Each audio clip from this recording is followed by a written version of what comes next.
بچے کہہ رہے ہیں آواز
हेलो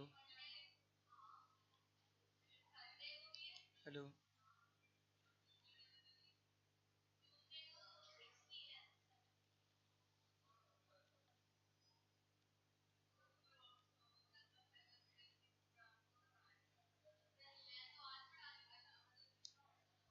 बच्चों का आवाज़ डबल जा रही है।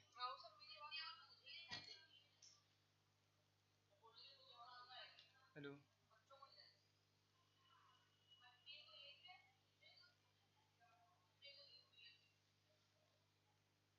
क्लास 7 आपकी? बच्चों को आपने लिंक नहीं दिया? लिंक नहीं दिया आपने? अच्छा। लिंक लिंक बच्चों को दोबारा देना पड़ेगा।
सर ये देखें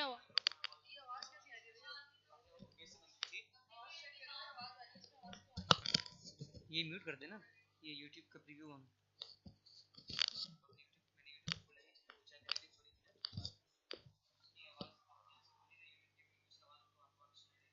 अच्छा। हम्म हम्म। सर ये क्या हुआ? सर ये क्या हुआ?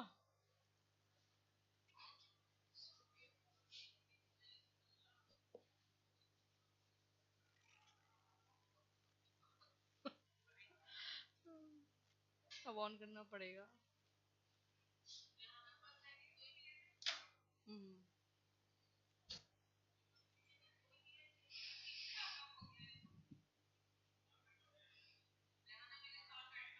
Okay miss.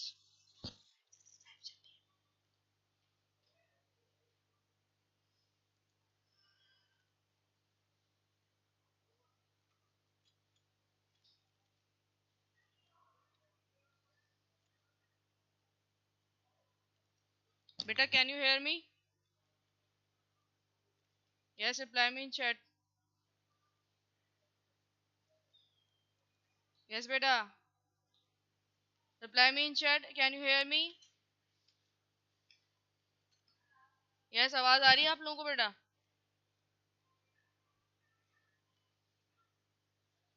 I will show your screen. I will show you the screen, but tell me first, are you getting my voice or not? Yes. Now I will start my lecture. Assalamu alaikum students. In the previous lecture, so first of all take out your study packs, books and a rubber copy to note my lecture points. Okay? Or take a screenshot of my slides. Okay beta?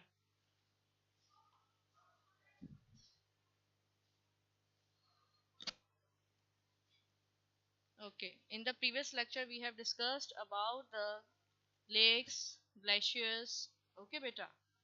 Now today I will discuss about the springs. Springs are the natural, sorry, icebergs. We have left the topic of the icebergs. Sorry. From the icebergs, I will discuss the topic. Icebergs are the parts of the glaciers. Look at the picture. Sorry, beta, I forgot to explain the icebergs. So from the icebergs, I will start my explanation. Okay. Icebergs. Icebergs are the parts of the glacier. Look at the picture. This is icebergs are the parts of the glacier. How they are formed? How they are formed? Because they break off from the main glaciers. How they are formed? Because they break off from the main glaciers. They are the parts of the glaciers. And glaciers, as you know, that they're the huge parts of the ice. And the icebergs are the parts of the glaciers. How they formed? Because of the break off from the main glaciers. An iceberg can be dangerous for passing ships because only 1/7 of its total mass can be seen on the ocean surface. The rest of it is below the water. Okay, beta. An iceberg can be dangerous for passing the ships because only 1/7. Look at this picture, beta. Only 1/7. 1/7 beta 7 parts में से एक part हिस्सा ऊपर नजर आता है, बाकी 6 part जो मतलब 6 जो रिमेनिंग होते हैं वो नीचे मतलब नीचे होता है इसका हिस्सा। सिर्फ एक हिस्सा इसका ऊपर नजर आता है, बाकी जो रिमेनिंग पार्ट होता है वो नीचे होता है। ओके बेटा। An iceberg can be dangerous for passing the ship because only 1/7 of its total mass can be seen on the ocean surface. The rest of it is below the water. Look at this picture that the rest of the iceberg is below the ocean surface and one part is above the ocean surface and the rest part is below the ocean surface, so it can be dangerous for the ships passing the ships. Hidden icebergs have wrecked many ships, like for example the Titanic ship. Here I give you the example of the Titanic ship. Titanic ship is have had wrecked by the iceberg. Titanic ship had wrecked by the iceberg. Okay, beta. Icebergs are the parts of the glaciers. How they are formed? Because they break off from the main glaciers. They are dangerous for the ships. Why they dangerous for the ships? Because only 1/7 of its total mass can be seen on the ocean surface, and the rest of it is below the water. And they have wrecked many ships, like for example Titanic ship. Titanic ship had wrecked from the iceberg. Springs. Springs are the natural fountain of water. Okay, beta. Springs are the natural fountain of the water that come out of the ground making a bubbling sound like this. Look at the picture. Spring are the natural fountain of water that come out of the ground making a bubbling sound. Look at this picture. The spring water come from where it come from the ground. Okay, beta, it comes from the ground. Rainwater and the river, how it is formed? Now the question arises here, how the springs formed. Rainwater and the water from the rivers and other sources seep below the surface. If the rock is permeable, allows the water to go through it. Okay, beta. How the springs are formed? Because when the rain or the river water soak below the surface of the earth or flow below the surface of the earth, if the rock is permeable, it allows to flow out through the cracks. Sorry, it allows to water to go through it. If the rock is impermeable, if the rock is impermeable, if so, it allows the water. It flows out the water through the cracks or opening in the earth's surface. Okay, beta. Why the so listen to me again. Springs are the natural fountain of the water. Okay, it comes from the ground. Okay, what how they are formed? Because the rainwater and the river water seep below or soak below the surface of the earth. If the rock is permeable, it allows the water to go through it. If the rock is permeable, so it allows the water to go through it. If there is an impermeable layer of the earth or impermeable rock. So it flows out the water through the cracks or opening in the earth surface. अगर बेटा जैसे rock permeable होती है तो पानी अंदर चला जाता है, और अगर रॉक परमेबल ना हो तो पानी बाहर की तरफ आता है through cracks. How it comes through the cracks or opening in the earth surface. It is the purest form of the water. It is the purest form of the water. It contains mineral in it. It contains mineral in it. Have you got my points? Okay, beta. Springs are the natural fountain of the water, and how it from where it comes.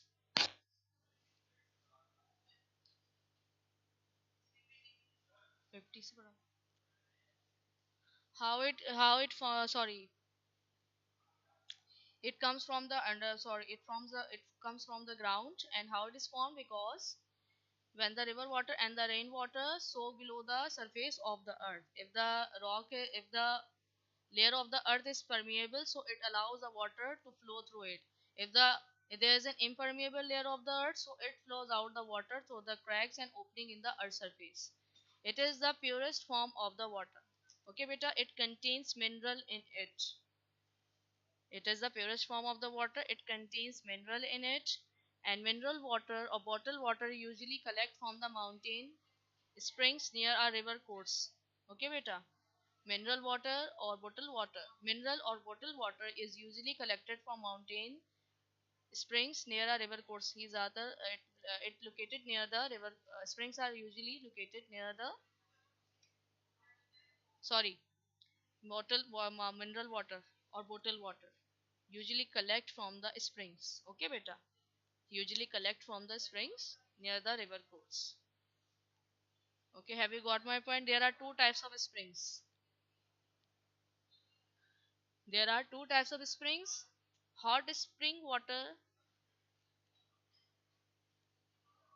Hot spring water is warmer than the temperature of the surrounding airs. Okay, beta. There are two types of spring, but I will explain the. I would like to explain the hot spring first. The hot spring water is warmer than the temperature of the surrounding air. It usually located or found near the volcanoes. The heat of the magma warms the water. Okay, the heat of the magma warms the water. Okay, there are two types of the springs. First, I have discussed about the hot spring. The hot spring water is warmer than the temperature of the surrounding air. Look at this picture. This is the hot spring, and the temperature is warmer. Its temperature is warmer than the surrounding air. It found usually near the volcanoes. Okay, the heat of the magma warms the water. Mineral springs. Mineral springs contains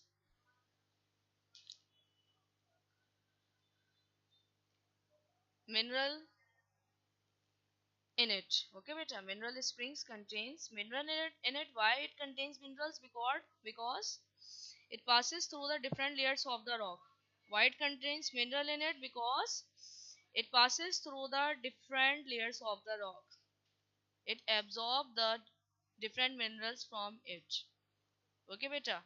Mineral springs contains mineral in it. Why? Because it passes through the different layers of the rock and it absorbs the different minerals from it. Mineral water is good for health. Mineral water is good for health, and I have told you that that the bottled water usually collect from the mineral spring. In your daily basis or in daily life, you drink the mineral water. So it usually collect from the mineral spring. Okay, beta. Mineral springs. Have you got my point? Sorry, I forgot to tell you about the examples of the spring. Beta, Zamzam well, Makkah, Mango Piri springs. Beta, here I have forgot to tell you about the examples of the spring. Beta, Zamzam well, Abe Zamzam सुना है आपने? वो भी एक spring है. and Mango Piri Springs. Here I have given you the two examples. There are many springs, but I have given you the two examples: Zamzam Well and the Mango Piri Springs. Okay, beta.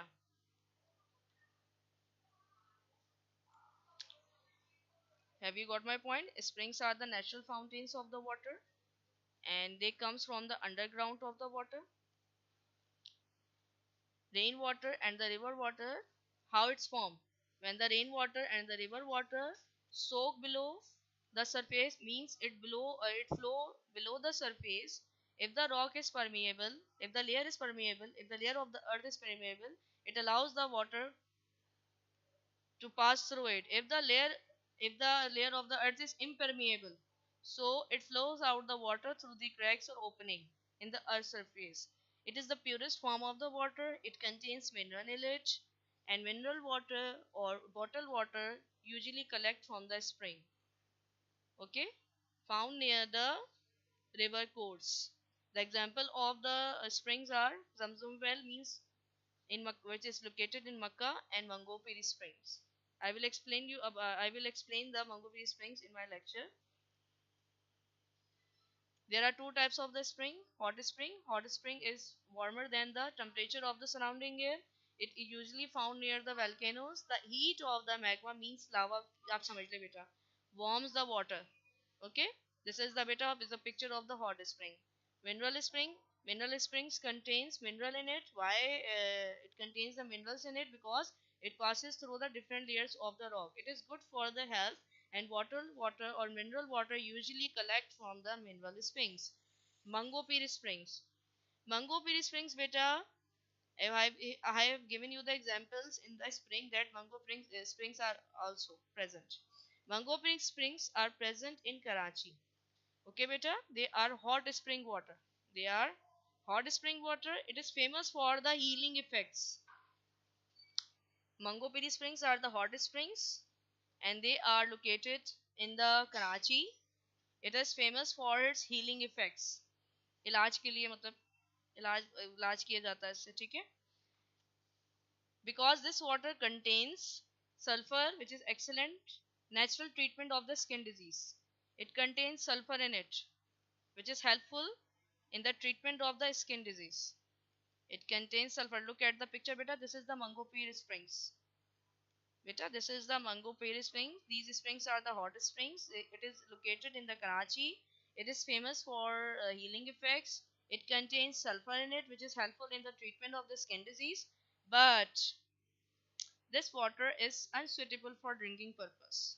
Okay, beta. This water is unsuitable for drinking purpose. Understood? These are the hot springs, and they are located in Karachi. They are famous. It is famous for healing effects, and it contains sulfur. Okay, beta. It contains sulfur in it, which is helpful in the treatment of the skin diseases, and but it is unsuitable for drinking purpose.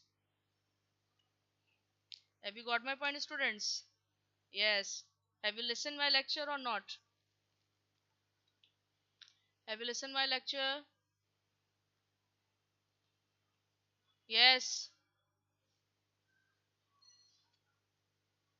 Yes, beta.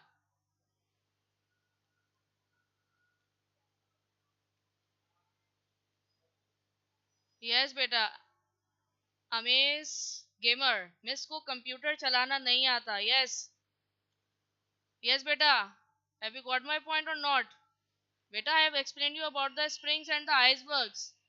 Icebergs are the parts of the glaciers. Okay, why they are formed? Because they break off from the main glaciers. They break off from the main glaciers by this, and they are dangerous for the ships passing the ships. Okay, beta, this is the chapter number 10, rivers and the smaller bodies. Yes. Are you hearing me or not? No. Can I explain again? And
बेटा wait, बेटा wait.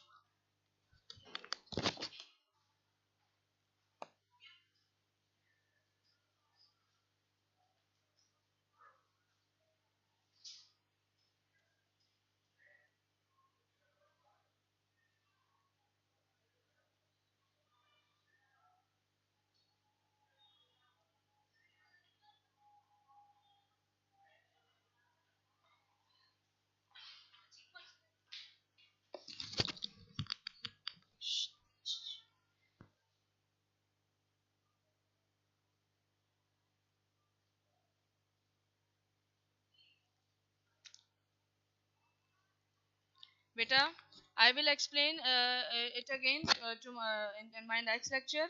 Okay? Yes, beta, I have understood. I have received your complaint. Sorry, I have received your comments. I will explain it again tomorrow. Okay? I will explain it again tomorrow. Okay? Okay? Beta, I will explain it tomorrow. Okay? I will explain it again. Okay? Yes.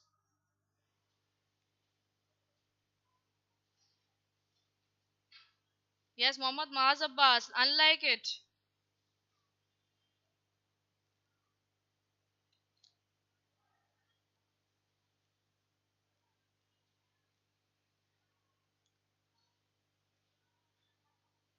Okay, beta, Allah Hafiz. I will explain it you tomorrow.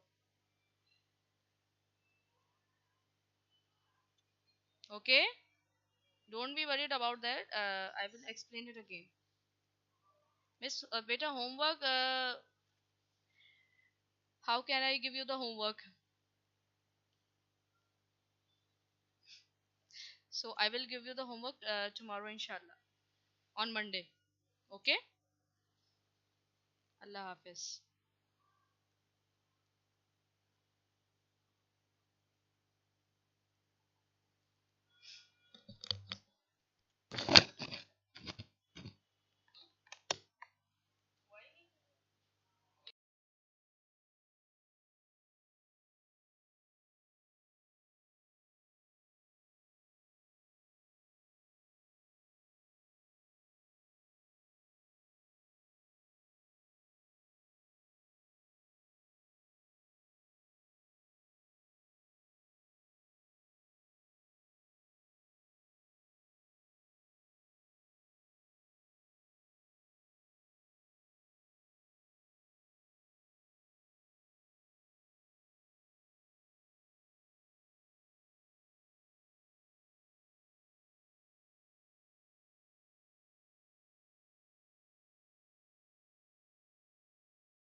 جی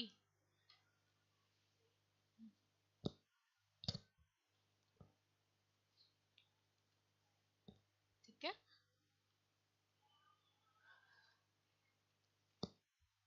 پچھلے lecture میں نے سلطان صلاح الدین ایوبی یعنی آپ کا syllabus complete کروا دیا تھا. ٹھیک ہے, اب آج سے میں ریویژن اسٹارٹ کروں گی.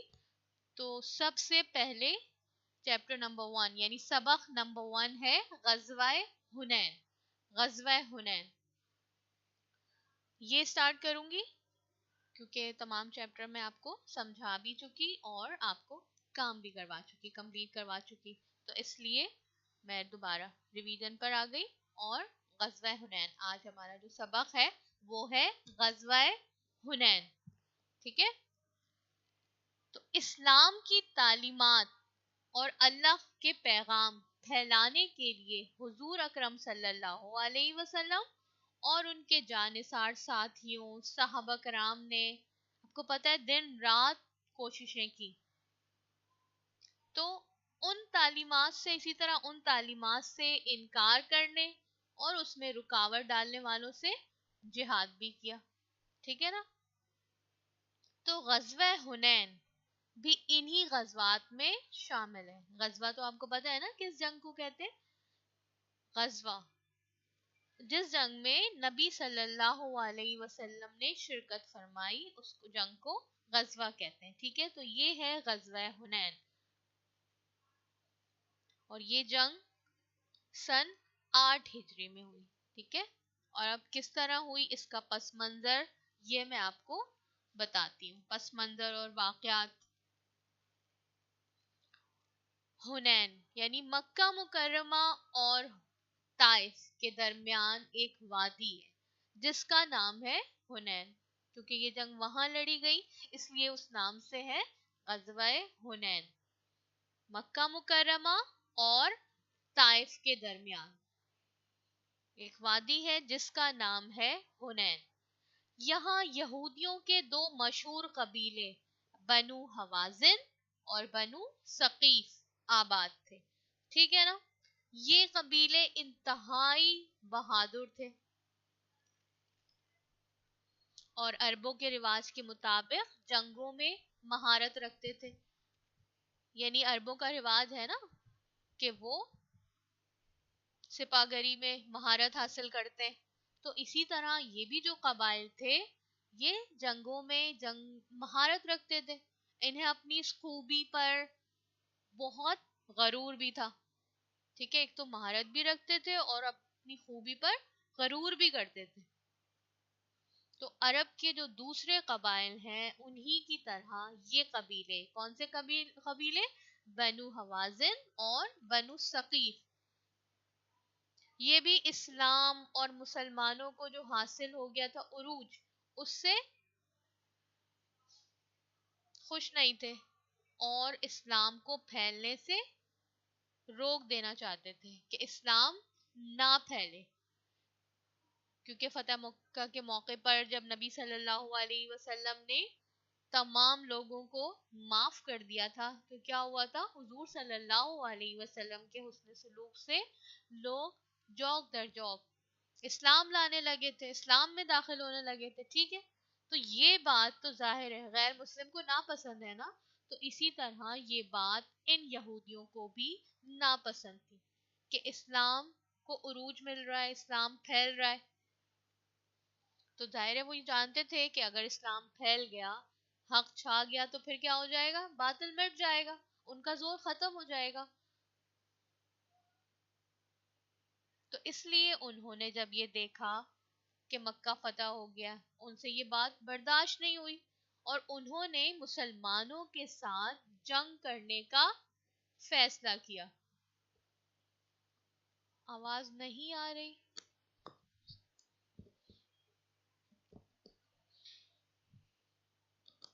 آ رہی ہے نا آواز؟ چلیں ٹھیک ہے.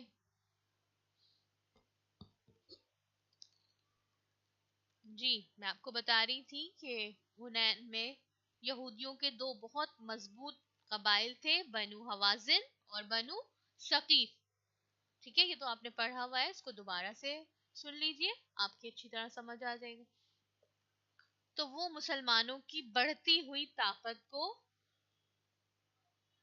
देख नहीं सकते थे, उनसे बर्दाश्त नहीं हो रहा था कि मुसलमान फैलता जा रहा है, हक छा रहा है और बातिल मिट रहा है, खत्म हो रहा है। तो उन्होंने क्या किया, जंग करने का फैसला किया। तो हुजूर सल्लल्लाहु अलैहि वसल्लम के इल्म में जब ये बात आई तो उन्होंने हजरत अब्दुल्ला बिन अबी हजरत रजी अल्लाह ताला अन्हो को तहकीक के लिए भेजा कि जाएं आप देख कर आएं कि वाकई ये जो खबर आई है कि यहूदी उनसे की तैयारी कर रहे हैं सही है या गलत है।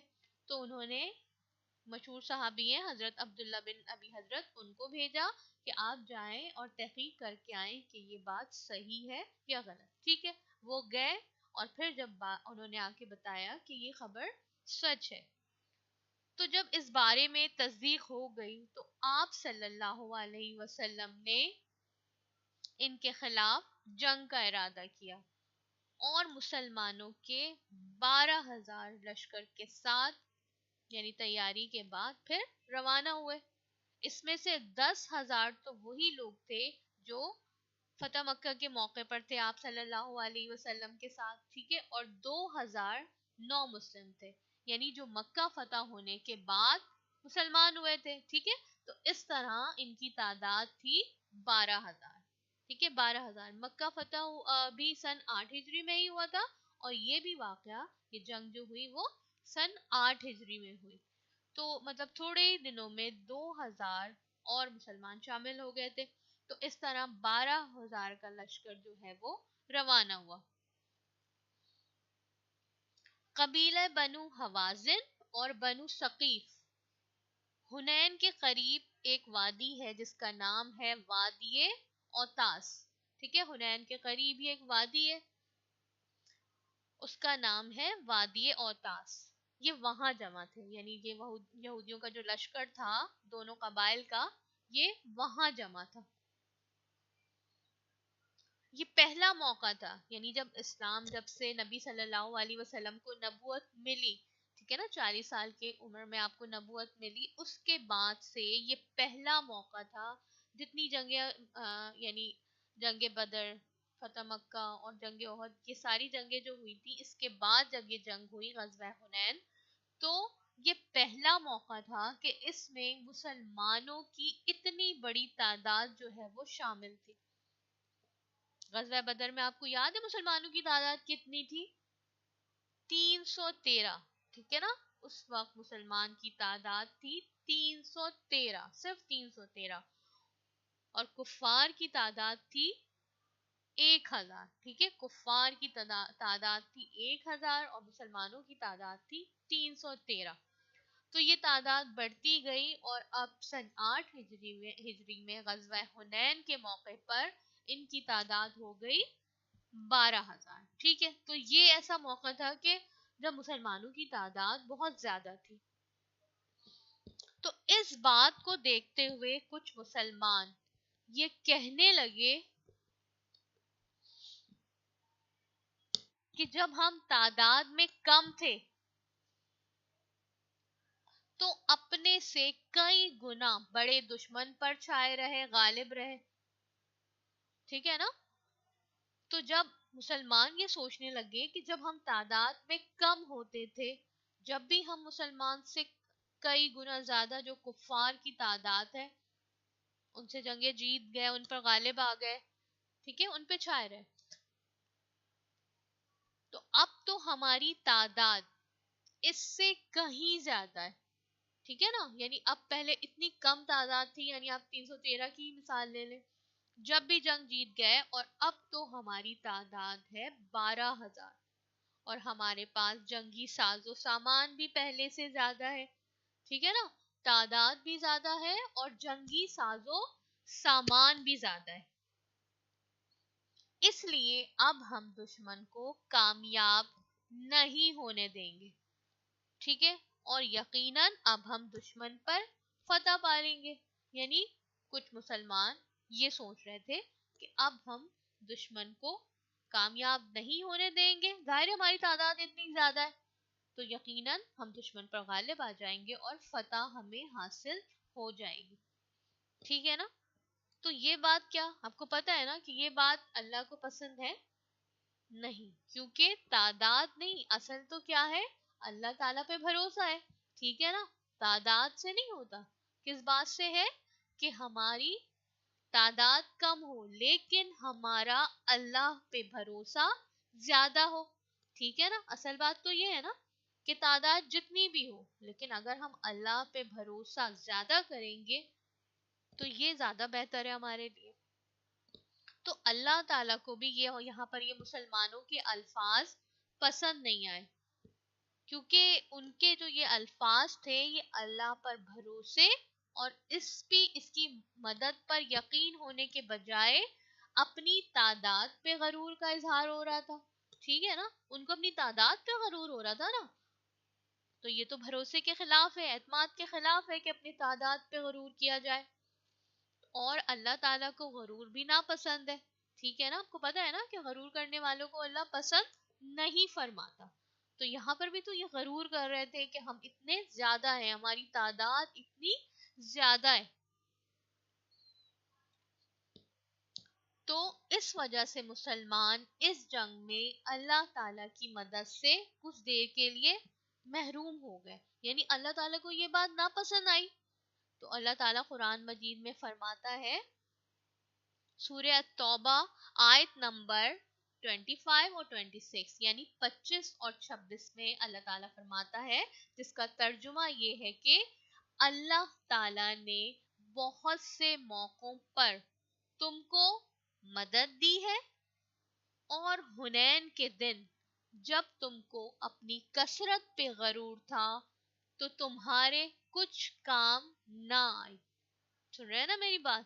یعنی اللہ تعالیٰ نے قرآن میں کیا فرمایا, یعنی اس جنگ کے موقع پر جب مسلمانوں کو اپنی تعداد پہ بھروسہ ہو گیا, اس بات پہ غرور کرنے لگے, تو اللہ تعالیٰ نے سورہ توبہ یعنی اس وقت آیت نازل فرمائی جس میں اللہ تعالیٰ فرماتا ہے کہ اللہ تعالیٰ نے تم پر بہت سے موقعوں پر تمہاری مدد کی, تم کو مدد دی, اور حنین کے دن جب تم کو اپنی کثرت پہ غرور تھا تو وہ تمہارے کچھ بھی کام نہ آئی, اور زمین باوجود فراخی کے, فراخی کہتے ہیں کشادہ کو, یعنی زمین بہت زیادہ ہے, جگہ بہت زیادہ ہے, تمہاری تعداد بہت زیادہ ہے, لیکن تم پر تنگ ہو گئی, پھر تم پیٹ پھیر کے پھر گئے.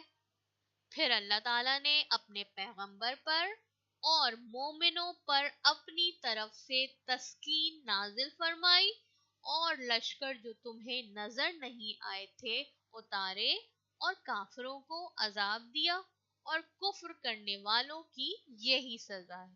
ٹھیک ہے. یہ قرآنی آیت کا ترجمہ ہے. اب کیا ہوا, یعنی کفار نے کیا جنگی حکمت عملی اختیار کی, یعنی کیا دانائی سے جنگ میں ایک حکمت عملی بھی تو اختیار کرنی پڑتی ہے نا, یعنی جس سے وہ یہ سمجھتے ہیں کہ اگر ہم نے یہ کام کیا تو زیادہ بہتر ہوگا. ٹھیک ہے. یعنی تو انہوں نے یہ حکمت اختیار کی کہ اپنے تیر اندازوں کو, یعنی جو ان کے تیر انداز تھے ان کو ٹیلوں کے اور گھاٹیوں کے اور پہاڑیاں جو بنی ہوئی تھی وہاں ان کے پیچھے کھڑا کر دیا, یعنی چھپا دیا کہ وہ مسلمانوں کو نظر نہیں آ رہے تھے. ٹھیک ہے. آپ لوگ سن رہے ہیں نا میری بات.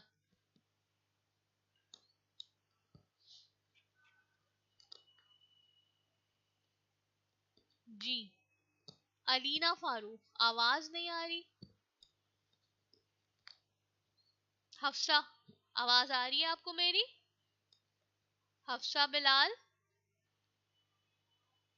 جی آواز آ رہی ہے میری؟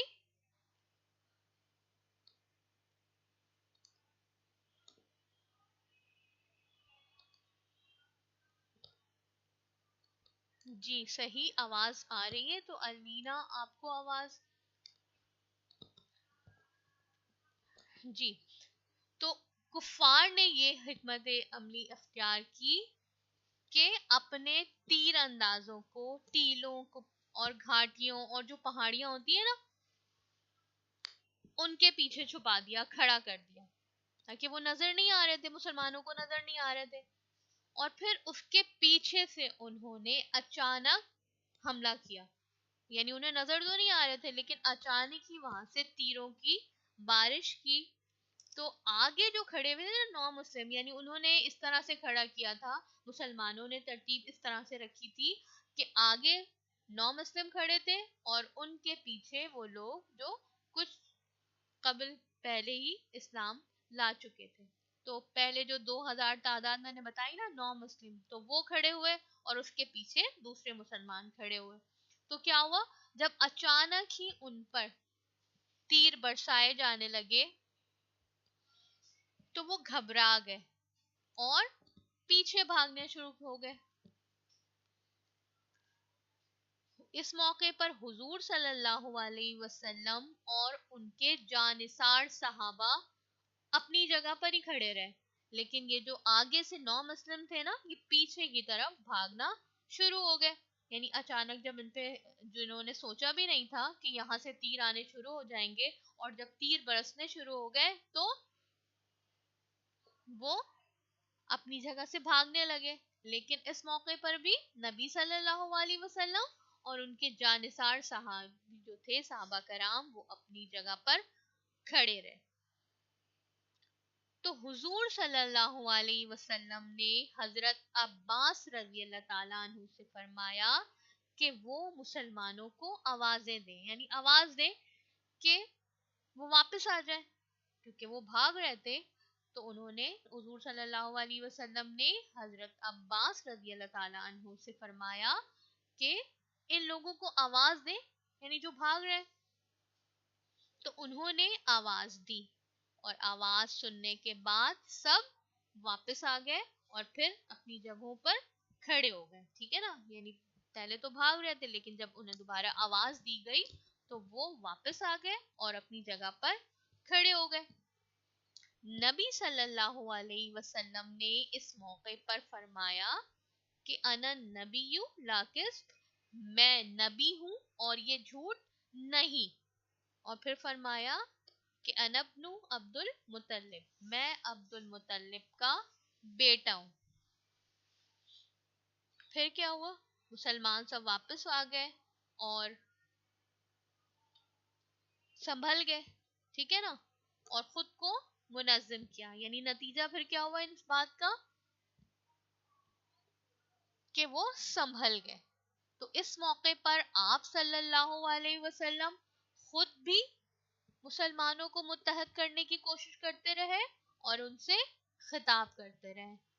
آپ صلی اللہ علیہ وسلم اور صحابہ کرام کی کوششوں سے مسلمانوں نے خود کو منظم، یعنی ایک جگہ پر اکٹھا کیا. ٹھیک ہے، اور اس بہادری سے لڑے کہ کفار کو تباہ و برباد کر دیا. اس موقع پر بھی اللہ تعالیٰ نے مسلمانوں کی مدد فرمائی اور ان کی غلطی کو معاف کر دیا. کیا غلطی ہوئی تھی ان سے، کہ ان کو اپنی طاقت پر غرور ہو گیا تھا. ٹھیک ہے نا، ان کو اپنی طاقت پر غرور ہو گیا تھا، یہی غلطی تھی ان کی. تو انہیں معاف کر دیا اللہ تعالیٰ نے اور پھر فتح سے ہمکنار کیا، یعنی فتح نصیب فرمائی. ٹھیک ہے نا، کیونکہ اگر مسلمان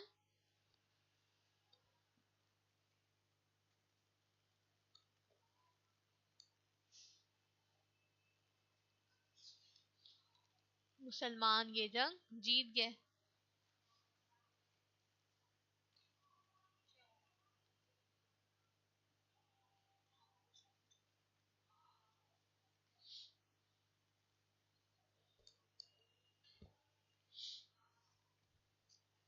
جی، اس غزوے میں مسلمانوں کے ہاتھ بہت سا مال غنیمت آیا اور جو لوگ قیدی بنائے گئے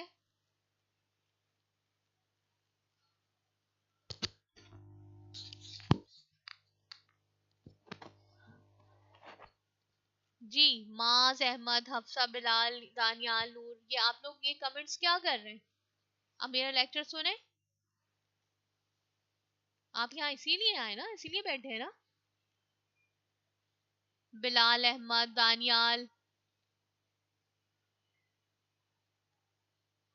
یہ اس طرح کے کمنٹس آپ لوگ کیا کر رہے ہیں؟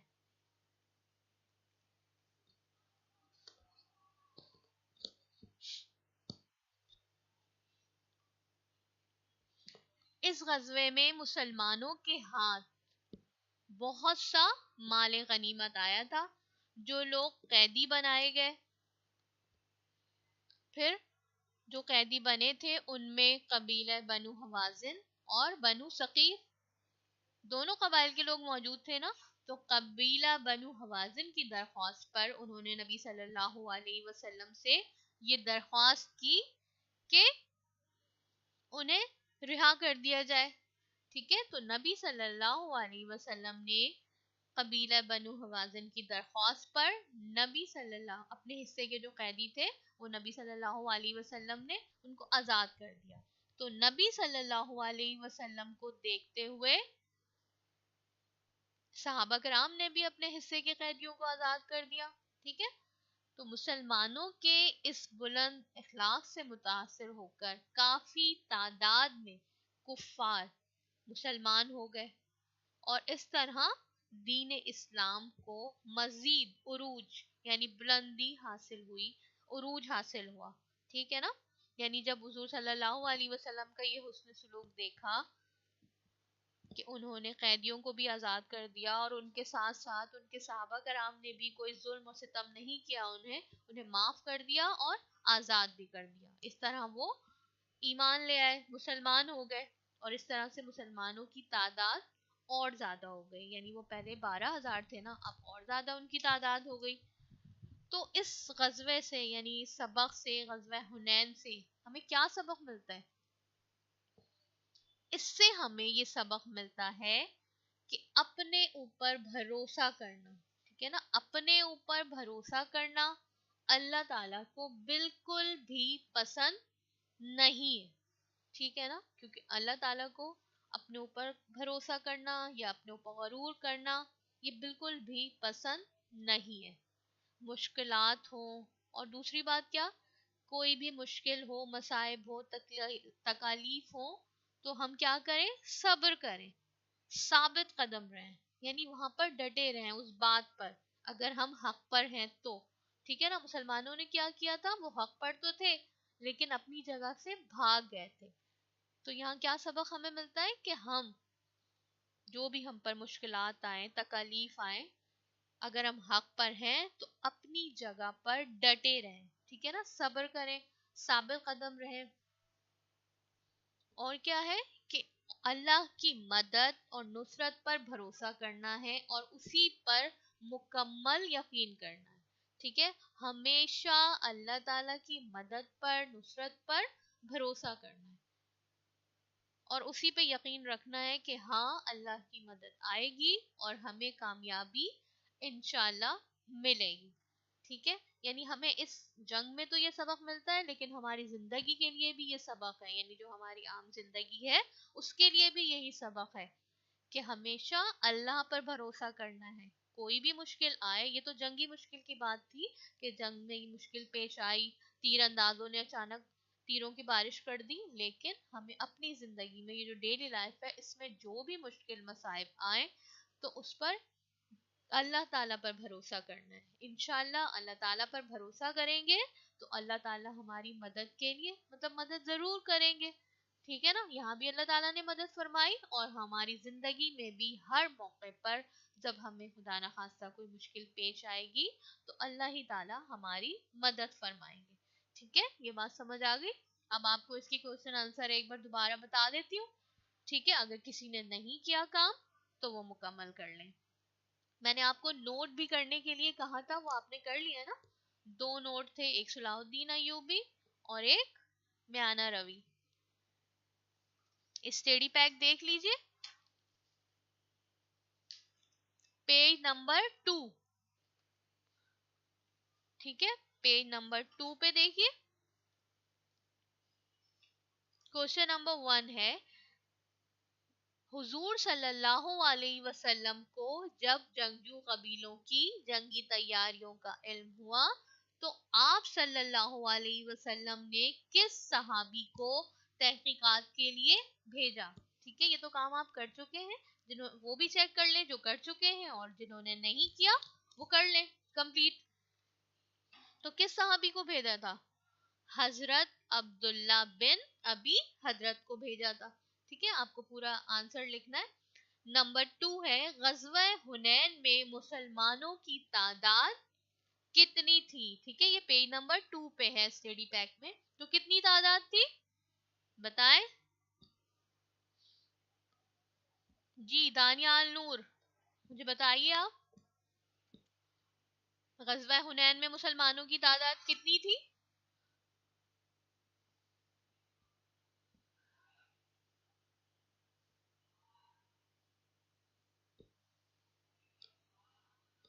حسین سلمان جی آنسر دیجئے مجھے آپ بھی, کتنی تعداد تھی غزوہ حنین میں مسلمانوں کی؟ حسین سلمان بتائیے.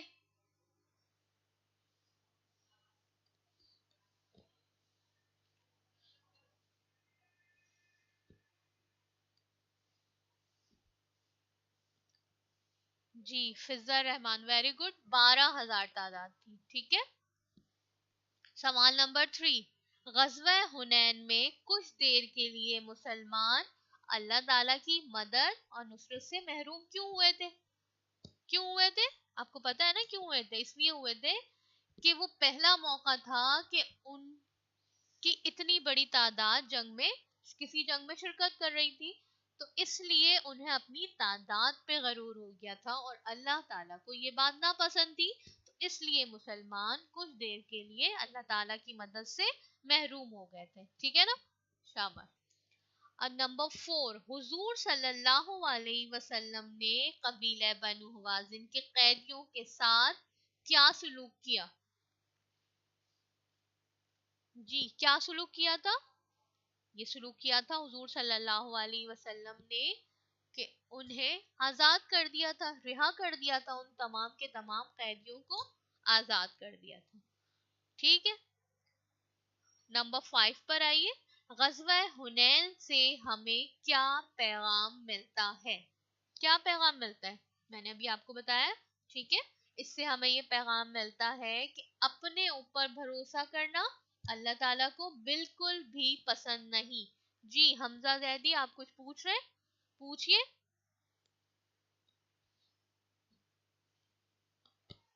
حمزہ زیدی. اللہ کو پسند نہیں ہے اور مشکلات میں, مصائب میں صبر کا دامن نہیں چھوڑنا چاہیے اور ہمیشہ اللہ تعالیٰ کی مدد پر, نصرت پر مکمل بھروسہ رکھنا ہے.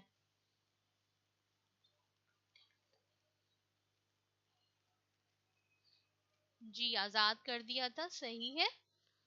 اور یہ میں نے 5 بھی آپ کو کوشچن بتا دیا آنسر. اب آپ خالی جگہ دیکھیے, آپ جو کر چکے ہیں وہ بھی چیک کر لیں, جنہوں نے نہیں کیا وہ کر لیں. ٹھیک ہے, خالی جگہ پر کریں. نمبر 1, میں نبی ہوں اور یہ ڈیش نہیں, جھوٹ نہیں. ٹھیک ہے, نمبر 2 ہے مسلمانوں کا اپنی کثرت پہ بھروسہ اللہ تعالیٰ پر توکل اور بھروسے کے خلاف ہے, ڈیش میں بھروسے کے خلاف ہے. ٹھیک ہے, نمبر 3, غزوہ حنین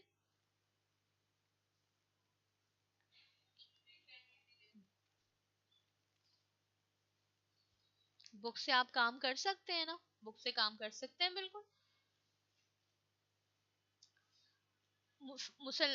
غزوہ حنین کے وقت رسول صلی اللہ علیہ وسلم نے فرمایا کہ میں عبد المطلب کا بیٹا ہوں. ٹھیک ہے, نمبر 4, مسلمانوں کے لشکر میں 2,000 ڈیش بھی ساتھ ہو گئے. 2,000 کیا تھے؟ 9 مسلم تھے, 9 مسلم تھے. نمبر 5, قبائل بنو حوازن اور بنو ثقیف حنین کے قریب کہاں خیمہ زن ہوئے, کہاں ٹھہرے تھے؟ میں نے آپ کو بتایا نا, وادی اوتاس میں, وادی اوتاس میں. کوشچن نمبر 3 دیکھیے, درست جملوں کے سامنے رائٹ اور غلط جملوں کے سامنے رونگ کا نشان لگائیں. نمبر 1, حنین کے قریب وادی ابی طالب ہے, یہ غلط ہے. کیا ہے؟ وادی اوتاس. ٹھیک ہے, صحیح, تو یہ رونگ ہے. نمبر 2, حضور صلی اللہ علیہ وسلم نے بنو حوازن اور بنو ثقیف کے خلاف کارروائی کی, صحیح, یہ رائٹ آنسر ہے, رائٹ کا نشان مارک کیجیے. نمبر 3, قبیلہ بنو حوازن کی درخواست پر حضور صلی اللہ علیہ وسلم نے अपने हिस्से के कैदी आजाद कर दिए, सही। नंबर 4, वादी हुनैन में बनु कुरैजा और बनु नजीर आबाद थे, रॉन्ग। ठीक है। नंबर 5, हुजूर सल्लल्लाहु अलैहि वसल्लम ने 10,000 का लश्कर लेकर मक्के से रवाना हुए, रॉन्ग। ठीक है। 12,000 का लश्कर था ना, तो ये रॉन्ग है।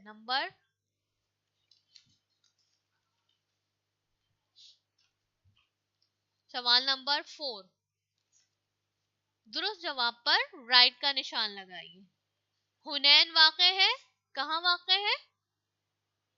मक्का मुकर्रमा और ताइफ के दरमियान, मक्का मुकर्रमा और ताइफ के दरमियान। नंबर 2, गज़वा हुनैन वाक़ा हुआ, यानी कब लड़ी गई है, किस सन हिजरी में? तो 8 हिजरी में, 8 हिजरी में लड़ी गई। नंबर 3, गज़वा हुनैन जिन दो कबीलों के खिलाफ लड़ी गई वो कौन थे? बनु हवाज़िन और बनु सकीफ। ठीक है, बनु हवाज़िन और बनु सकीफ। नंबर 4, गज़वा हुनैन में मुसलमानों की तादाद थी 12,000। ठीक है, 12,000। फिर नंबर 5, बनु हवाज़िन और बनु सकीफ जिस वादी में खीमजन हुए वो है वादी औतास। ठीक है, वादी औतास। नंबर 5, कॉलम 1 के अल्फाज को कॉलम 2 के मुनासिब अल्फाज के साथ मिलाकर जुमले मुकम्मल करें। नंबर 1 है, कुफार के लश्कर ने अचानक मुसलमानों पर तीरों की बारिश कर दी। नंबर 1 नंबर 3 के साथ तीरों की बारिश कर दी। नंबर 2, नबी करीम सल्लल्लाहु अलैहि वसल्लम ने तहकीकात के लिए किसे भेजा था? लास्ट में देखिए, हजरत अब्दुल्ला बिन अबी हजरत को भेजा था। ठीक है, नंबर 2 नंबर 5 के साथ। और फिर नंबर 3 देखिए, हुनैन के करीब घुमसान की लड़ाई हुई जिसमें पहले के साथ मुसलमानों की बिलाखिर फतह हुई। ठीक है। नंबर 4, कुफार के कुछ बचे हुए लोग नंबर 2 के साथ कैदी बने। ठीक है, नंबर 4 को नंबर 2 के साथ कैदी बने। नंबर 5, गज़वा हुनैन में मुसलमानों को बहुत ज्यादा क्या हासिल हुआ था? माले गनीमत। ठीक है, नंबर 4 के साथ, 5 नंबर 4 के साथ। इस तरह ये काम कंप्लीट कर लीजिएगा, और जिन्होंने कर लिया वेरी गुड। ठीक है, अब मैं आपको नेक्स्ट लेक्चर में सबक नंबर 2 रिवाइज करवा दूंगी। ठीक है, अब इजाजत दीजिए, अल्लाह हाफिज।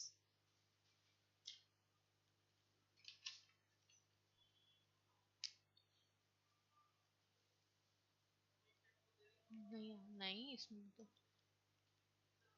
बार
اعوذ باللہ من الشیطان الرجیم، بسم اللہ الرحمن الرحیم۔ عزیز طلبہ و طلبات، السلام علیکم۔ یہ ہے ہمارا 4th پیریڈ اردو۔ میں آپ کی مس گل زہرا آپ کی کلاس سے مخاطب ہوں۔ مجھے امید ہے کہ آپ نے جو میں نے آپ کو درخواست نویسی کے قواعد میں کام کرایا تھا، آپ نے دونوں درخواستیں مکمل کر لی ہوں گی۔ یس اور نو کا کمنٹ کیجئے کہ میری آواز آپ کو آ رہی ہے۔ Dear student, reply me please.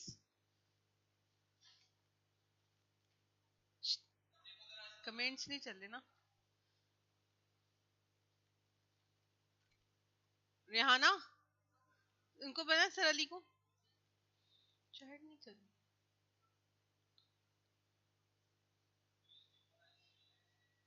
Sir Ali, hello dear students, chats نہیں ہو رہی، یہ پرانی اس پہ لگی ہوئی نہیں۔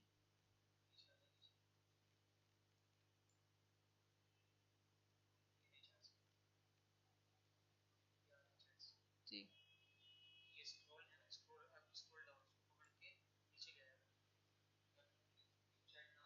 کہنے آواز نہیں آ رہی، بچے کہہ رہے ہیں نا ٹیچر آپ کی آواز آ رہی اچھے سے۔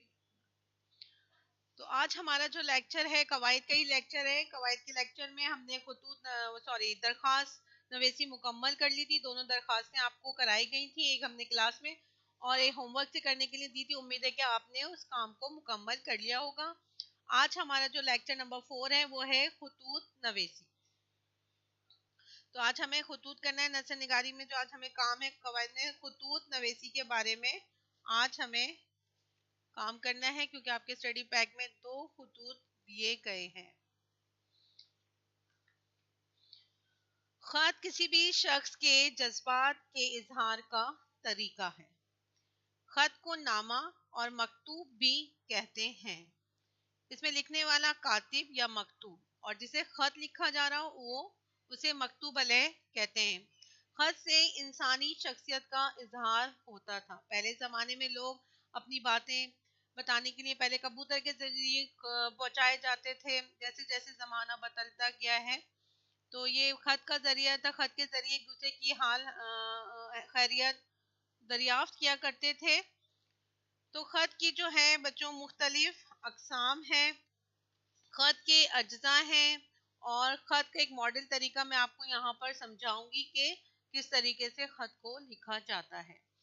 تو ابھی یہاں تک آپ کو یہ بات سمجھ میں آئی کہ خط کسی بھی شخص کے جذبات کے اظہار کا طریقہ ہے، یعنی ہم جو کسی سے کچھ معلوم کرنا چاہتے ہیں، اپنے احساسات اس تک پہنچانا چاہتے ہیں یا ان کی خیریت معلوم کرنا چاہتے ہیں تو اسے خط کے ذریعے کر سکتے ہیں ہم۔ تو کیا ہے، خط کو نامہ اور مکتوب بھی کہتے ہیں۔ خط لکھنے والا کاتب یا مکتوب، اور جسے خط لکھا جا رہا ہو وہ مکتوب علیہ کہلاتا ہے۔ موجودہ زمانے میں مکتوب نگاری کا انداز جو ہے وہ بدل چکا ہے۔ تو پہلے لمبے لمبے القاب و آداب کو ترک کر چکے ہیں، اب جو ہے مختصر مطلب کی بات کو سیدھے سیدھے اور مختصر انداز میں بیان کرنا خط کی خوبی سمجھا جاتا ہے۔ تو یہاں پہ آپ کو میں بتا دوں خط کی اقسام بتائی گئی ہیں: نجی خطوط، معاملاتی خطوط، سرکاری خطوط۔ نجی خطوط یہ وہ خطوط ہیں جو ہم عزیز و اقارب کو لکھتے ہیں، اپنے دوست احباب کو تحریر کیے جاتے ہیں، انہیں نجی خطوط کہا جاتا ہے۔ معاملاتی خطوط جو کاروبار، خرید و فروخت یا باہمی لین دین کے سلسلے میں کسی فرد یا کمپنی، فرم، تجارتی ادارے کو لکھے جاتے ہیں، انہیں معاملاتی خطوط کہا جاتا ہے۔ سرکاری خطوط یہ خطوط سرکاری افسران یا حکام مجاز کے پاس بھیجے جاتے ہیں۔ ایسے ہر خط کو عام طور پر درخواست کے اس میں بھی لیا جاتا ہے۔ یہاں تک آپ کو سمجھ میں آئے کہ خط کی 3 اقسام میں نے ابھی آپ کو بتائی کہ نمبر 1 جو ہے نجی خطوط، نمبر 2 معاملاتی خطوط، نمبر 3 سرکاری خطوط۔ تو یہاں تک سمجھ میں آ گیا آپ کو کہ خط کیا ہے؟ خط کو نامہ یا مکتوب بھی کہا جاتا ہے، یعنی اپنے احساسات، اپنی فیلنگ، اپنا کوئی بھی بات کو دوسرے کے ساتھ شیئر کرنا۔ شیئر کرنا ہے، اس کو بتانے کے لیے خط کا استعمال کیا جاتا رہا ہے پرانے زمانے میں. ہیلو بوائز اینڈ گرلز، میری آواز آ رہی ہے؟ آ رہی ہے آواز؟ کچھ بچے کہہ رہے ہیں آ رہی ہے آواز. یہ یہاں پہ شیٹ میں بھی میں نے آپ کو لکھ کے دکھایا ہے، اگر چاہیں تو آپ اس کا ایسس تو بچوں کے پاس پہنچ جائے گا نا جب، ہے نا؟ ہے اب یہ ہے کہ ایک اچھا خط لکھنے کے کچھ اصول ہیں، اگر یہ اصول ہم سیکھ جائیں تو ہم ایک بہترین خط لکھ سکتے ہیں. یہاں آپ کو دیکھیے کیمرے پہ دکھائی دے رہا ہوگا کہ خط لکھنے کے کچھ اصول میں نے یہاں پہ لکھے ہیں کہ دائیں جانب 1 انچ حاشیہ، یعنی حاشیہ لائن کھینچے اس کو 1 انچ چھوڑ کے ہم ایڈریس پتہ وغیرہ جو بھی کچھ لکھتے ہیں اسٹارٹ کرتے ہیں. آغاز میں 1-2 لفظ کی جگہ بھی میں نے آپ کو 1-2 لفظ کی جگہ چھوڑ دی جاتی ہے. نمبر 3 سادہ اور مختصر فقرات یعنی جملوں کا استعمال کیا جائے. سادہ اور مختصر جملوں کا استعمال کیا جائے. مخاطب کی عمر اور رشتے کے مطابق الفاظ کا موضوع استعمال کرنا. اگر کوئی یعنی القاب و آداب میں ہم سے کوئی بڑا ہے تو اس کے القاب و آداب الگ ہوں گے، اگر کوئی ہم سے چھوٹا ہے تو اس کے لیے ہم الگ آداب و القاب استعمال کریں گے. اس کے بعد ہے کہ انسانی جذبات اور احساسات کا اظہار کرنا. اصل جو نفس مضمون ہے یہ ہم اپنے احساسات کو بیان کر رہے ہیں، جو ہمیں بات بیان کرنی ہے، جس کے لیے ہم نے خط لکھا ہے، کہ لکھنے والے کو خط دینے والے کو جو ہم بتانا چاہ رہے ہیں کہ کوئی جیسے میرا دوست پاس ہو گیا ہے تو اس کو مبارکباد، یہ ہماری فیلنگز ہیں. تو ان احساسات کو اور جذبات کو بیان کرنا، اس کا اظہار کرنا بھی ایک فن ہے کہ اس کو کس طریقے سے بیان کیا جائے، لکھا جائے. تو یہ ایک ٹیکنیک ہے، ایک مہارت ہے. مواد کو پیراگراف میں تقسیم کیا جا سکتا ہے، یعنی نفس مضمون کو کئی حصوں میں تقسیم کر کے بھی لکھا جا سکتا ہے. الفاظ میں عمدہ منظر کشی کی جائے.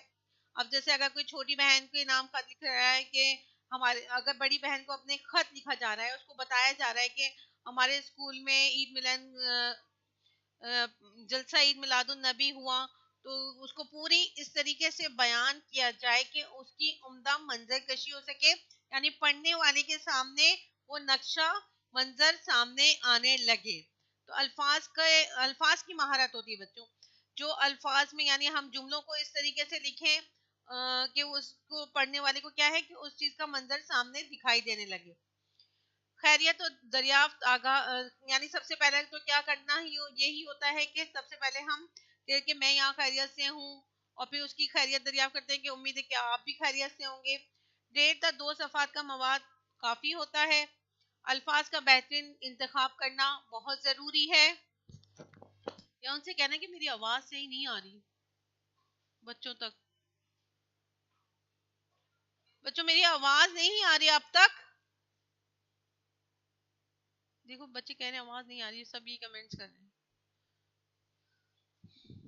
تو الفاظ کا بہترین انتخاب کیا جائے. جملوں میں ربط و تسلسل کا خیال رکھا جائے، یعنی جو بات ہمیں پہلے کرنی ہے اس کو ہم پہلے ہی بیان کریں گے، جو آخر میں کرنی ہے یا تو اس طریقے سے ربط و تسلسل کا ہونا جملوں میں بہت. یہ نہیں کہ اگر ہمیں جو کچھ آخر میں بتانا تھا وہ ہم اوپر لے جائیں، ابتدائیہ میں لے جائیں، ابتدائیہ کو آخر میں لے کر آ جائیں.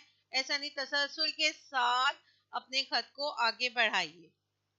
یہ تھے خط لکھنے کے بہترین اصول. اگر ان کو ہم اپنے پاس دماغ میں رکھیں گے، اس کو مد نظر رکھیں گے تو ہم ایک بہترین خط لکھ سکتے ہیں. اس کے بعد بچوں ہے کہ خط کے اجزاء. خط کے اجزاء یا بنیادی حصے. ایک اچھا خط لکھنے کے لیے دیکھیں، میں نے آپ کو کل بھی بتایا تھا کہ درخواست نویسی ہو، کہانی نویسی ہو، مضمون یعنی نثر نگاری میں کوئی بھی ٹاپک ہو ہمارے پاس، تو اس کو ہم 3 حصوں میں تقسیم کیا ہوا ہے کہ سب سے پہلے ابتدائیہ ہے، پھر نفس مضمون ہے، اس کا پھر اختتامیہ ہے. تو یہ خطوط نویسی لکھنے کے لیے بھی اس کے اجزاء ہیں 3. ابتدائیہ اس کو ہم نے مختلف اس میں تقسیم کیا ہوا ہے. تو ابتدائیہ چلیے نا کچھ بھی چل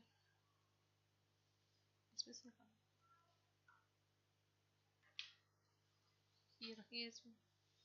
تو کیا ہے کہ ابتدائیہ، نفس مضمون اور اختتامیہ، کہ اس کا آخر اختتام کس طریقے سے کریں گے.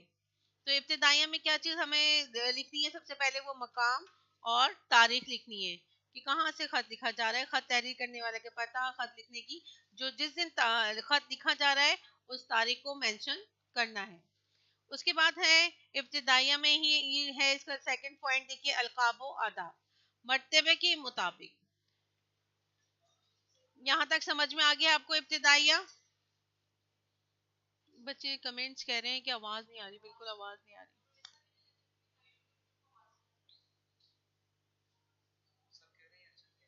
ہے.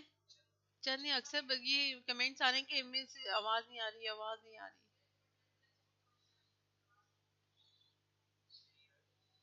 یہاں پہ سے کہہ رہے ہیں اوپر بچے اب آ رہی ہوگی. منتشا میں نے کچھ.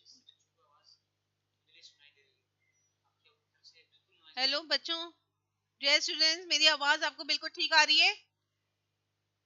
yes. اچھا جی آگے بڑھتے ہیں. ابتدائیہ ابھی میں نے آپ کو سمجھایا کہ جہاں پہ ہم مقام روانگی اور تاریخ لکھتے ہیں، خط کی پیشانی پر دائیں کونے میں مکتوب نگار کو اپنے شہر کا نام لکھنا ہے اور نیچے اس دن کی تاریخ مینشن کرنی ہے. تاریخ کو لکھنا ضروری ہے. اور میں یہ بھی بتاتی چلوں کہ ان تمام چیزوں کے نمبر ڈسٹریبیوشن ہے کہ آپ نے اگر ابتدائیہ میں کوئی چیز چھوڑ دی ہے تو آپ کے نمبر مائنس ہوتے رہیں گی. تاریخ لکھنا بھول گئے، اوپر مقام لکھنا بھول گئے کہ کس طریقے سے لکھنا ہے، تو اس کے نمبر. نفس مضمون کی سٹارٹنگ آپ نے صحیح نہیں کری تو اس کے نمبر ہیں. اختتام میں آخر میں آپ نے اپنا لکھا نہیں یہ کون ہے، تو ان سب چیزوں کے نمبر ڈسٹریبیوشن ہے. تو ان کو آپ توجہ کے ساتھ سنیے اور سمجھے کہ ایک بہترین خط کس طریقے سے لکھا جا سکتا ہے. اب اس کے بعد جو ہے القاب و آداب میں بتا دی تھی مرتبے کے مطابق جو ہے القاب و آداب ہوتے ہیں. القاب سے مراد وہ الفاظ ہیں جن سے مکتوب علیہ کو مخاطب کیا جاتا ہے، خط لکھنے والے کو مخاطب کیا جاتا ہے. القاب کے ساتھ مناسب آداب بھی لکھے جاتے ہیں. ان دونوں چیزوں سے کاتب اور مکتوب علیہ کا باہمی تعلق کا رشتہ پتہ چلتا ہے.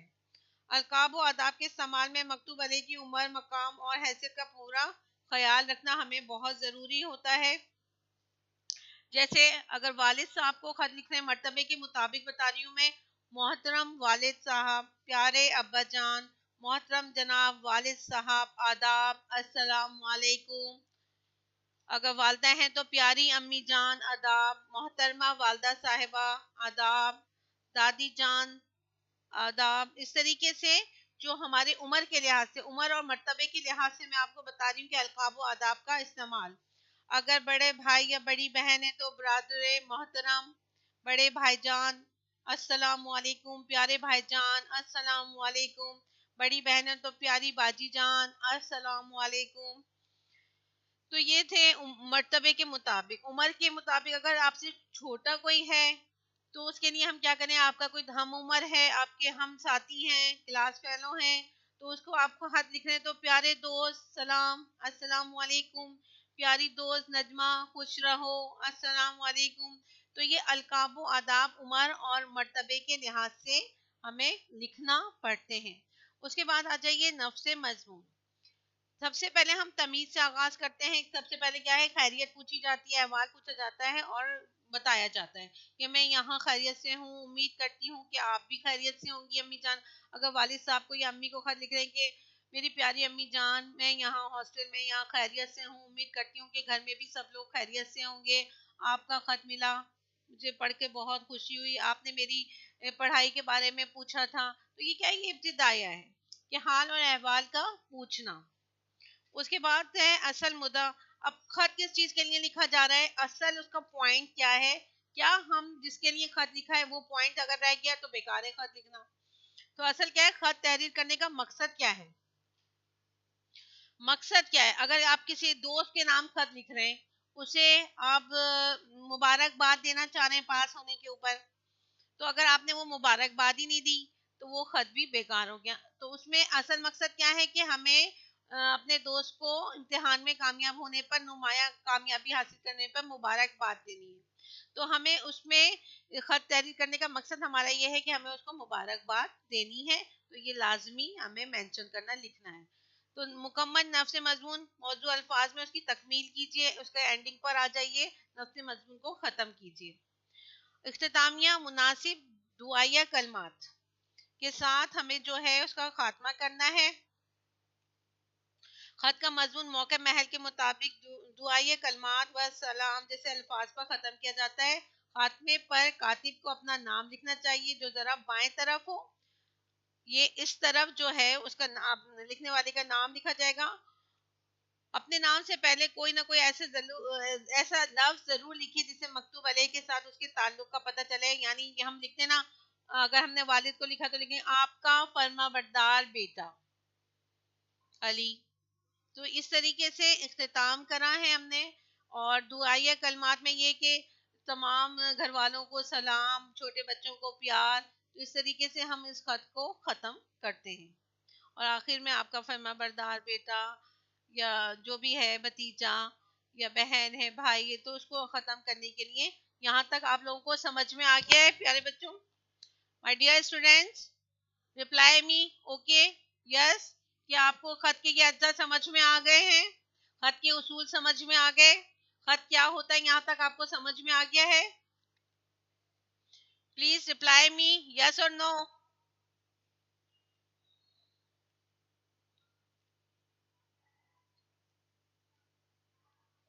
डियर स्टूडेंट, आगे चलते हैं।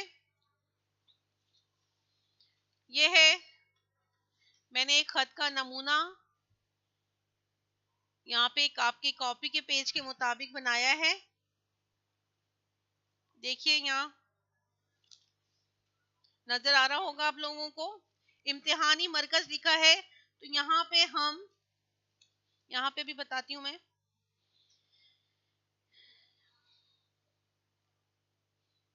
ये देखिए, ये है आपकी कॉपी की मार्जिन लाइन आपने खींची। इससे 2 वर्ड की लाइन जगह छोड़ के हमने C10 ब्लॉक 20 इम्तिहानी मरकज, अगर जैसे इम्तिहान दे रहे हैं हम कहीं पे तो इस तरीके से इम्तिहानी मरकज भी लिखा जाए। Block 20 federal B area comma Karachi, यहाँ तक ये हो गया। उसके बाद यहाँ पे तारीख डालना बहुत ज़रूरी है। इसके नंबर है 12 दिसंबर 2020, यहाँ तक हो गया। यहाँ पे ये देखिए, ये आपको यहाँ पे शीट पे भी नजर आ रहा होगा। अब क्या है, इसके बाद अगर हम वालिद साहब को खत लिख रहे हैं तो प्यारे अब्बू जान, ये निदाया अलामत लगाना जरूरी, प्यारे अब्बू जान अस्सलाम वालेकुम। इसके अलावा और भी हम दूसरे अलकाब में भी पुकार सकते हैं। किबला काबा, वालिद मुकर्रम अस्सलाम वालेकुम, ये भी लिख सकते हैं। इसके अलावा मोहतरम जनाब वालिद साहब, मोहतरम जनाब वालिद साहब अस्सलाम वालेकुम, ये नजर नहीं आ रहा, देखना, अस्सलाम वालेकुम। इसके अलावा अगर आप वालदा को लिख रहे हैं तो इस तरीके से, वालदा प्यारी अम्मी जान। अगर हम दोस्त के लिए खत लिख रहे हैं, मेरी प्यारी दोस्त, मेरी प्यारी दोस्त अस्सलाम वालेकुम, खुश रहो, ये लिखा जा सकता है। अगर हम बड़े भाई को या बड़ी बहन को लिख रहे हैं खत तो प्यारी बाजी जान, प्यारी बाजी जान। और अगर भाई को लिख रहे हैं तो भाई जान السلام علیکم. یہ میں نے آپ کو ابھی القاب و آداب بتائے ہیں کہ ان کی عمر اور رتبے کے لحاظ سے ہم القاب و آداب کا استعمال کرتے ہیں. تو اس کے بعد جب ہم یہاں سے شروع کرتے ہیں اسٹارٹ، اس کا جو نفس مضمون کا اسٹارٹ لینا شروع کر رہے ہیں. ابھی ہم نے نفس مضمون میں آپ کو بتایا تھا کہ تمہید ہے، پھر اصل مدعا بیان کرنا ہے، پھر تکمیل نفس مضمون کرنا ہے. تو ہم نے یہاں سے اس کو شروع کرا.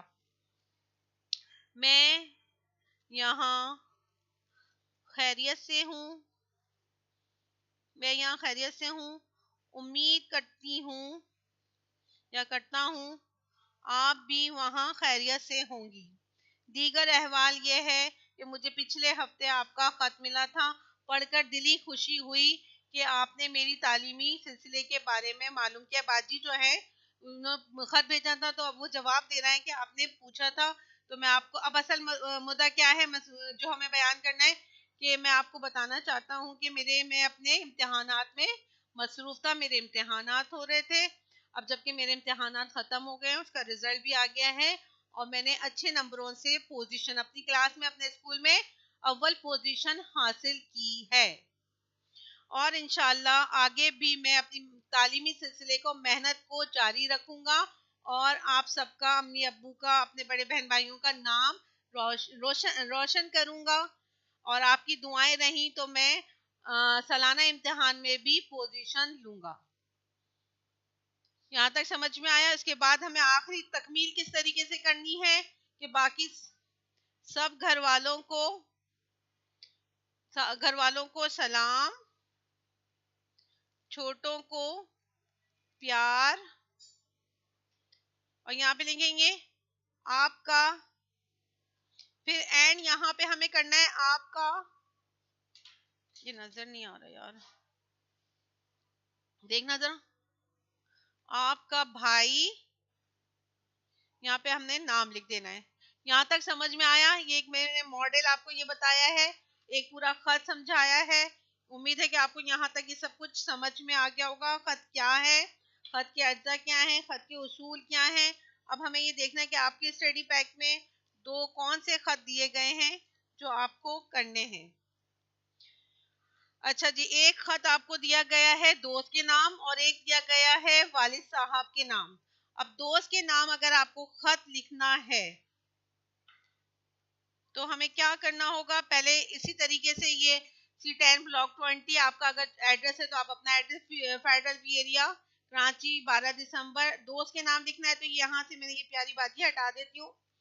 تو میرے پیارے دوست علی، میرے پیارے دوست، السلام علیکم.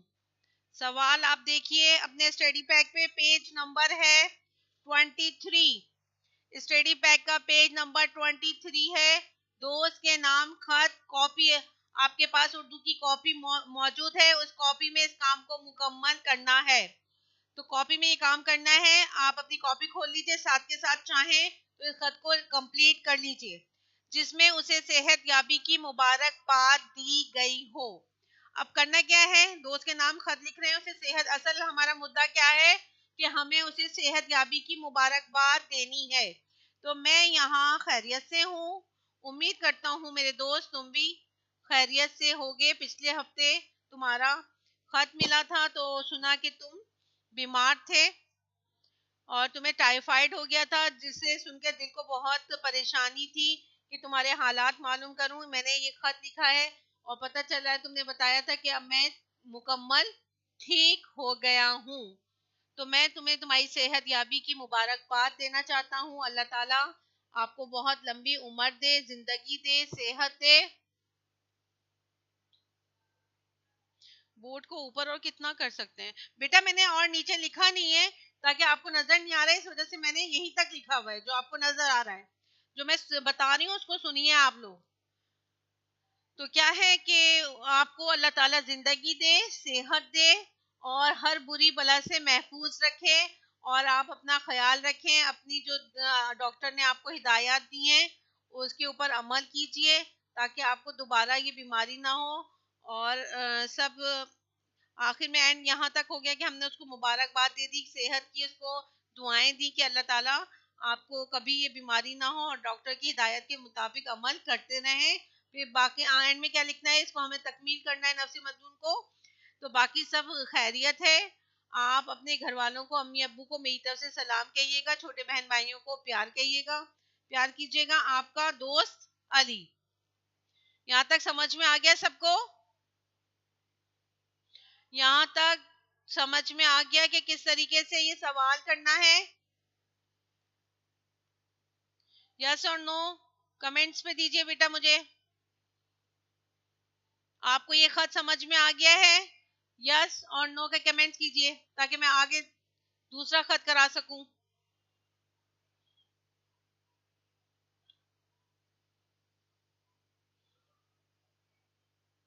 کاپی میں کرنا ہے. جی ہاں, یہ اسٹڈی بیگ میں نہیں, کاپی میں کام کرنا ہے. یہ دونوں خط جو ہیں ہمیں کاپی میں کرنا ہے, اور جو میں نے اس سے پہلے درخواست سمجھائی تھی آپ کو, 2 درخواستیں, وہ بھی آپ کو کاپی میں ہی کرنی ہے.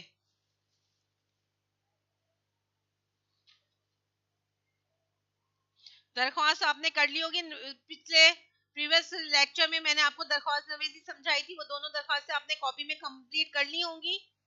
جی ہاں, کاپی میں کرنا ہے یہ کام, کاپی میں کرنا ہے یہ کام. یہاں تک سمجھ میں آ گیا ہے سب کو؟ سوال نمبر 2 پہ آ جائیے. سوال نمبر 2 ہے والد صاحب کے نام خط لکھنا ہے.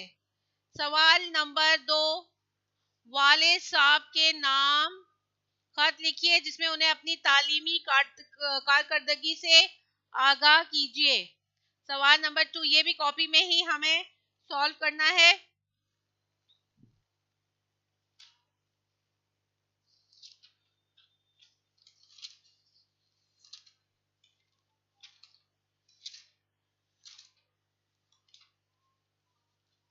یہ دیکھنا یہ کیا ہل گیا.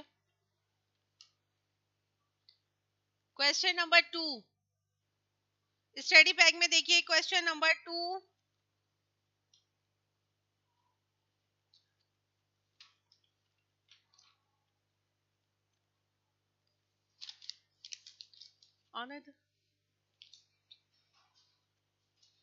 یہ سوال نمبر 2 میں یہاں لکھ رہی ہوں. ہاں دیکھو یہ کیا آ رہا ہے.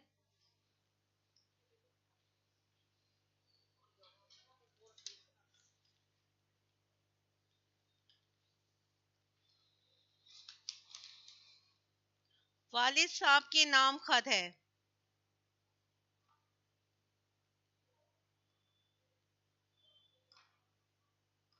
تحریر کریں جس میں انہیں اپنی تعلیمی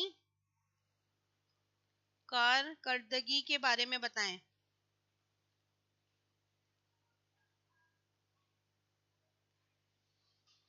ایڈریس سیم لکھے جائے گا ایسے ہی. C10 block 20 federal area Karachi grade ڈالی جائے گی.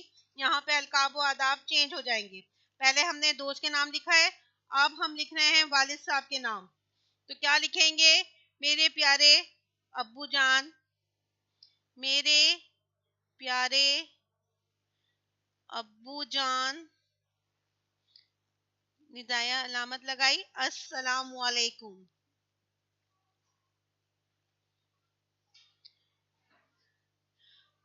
اب خط کا اسٹارٹ کس طریقے سے کرنا ہے؟ پہلے حال احوال دریافت کرنا ہے. ابو, میں یہاں خیریت سے ہوں ابو جان. امید کرتا ہوں کہ آپ بھی, یا امید کرتی ہوں کہ آپ بھی سب لوگ خیریت سے ہوں گے. پچھلے ہفتے آپ کا خط موصول ہوا جس کو پڑھ کے مجھے بہت خوشی ہوئی. آپ نے مجھ سے میری تعلیمی کارکردگی کے بارے میں پوچھا تھا, تو میں آپ کو اپنی تعلیمی کارکردگی کے بارے میں بتانا چاہتا ہوں.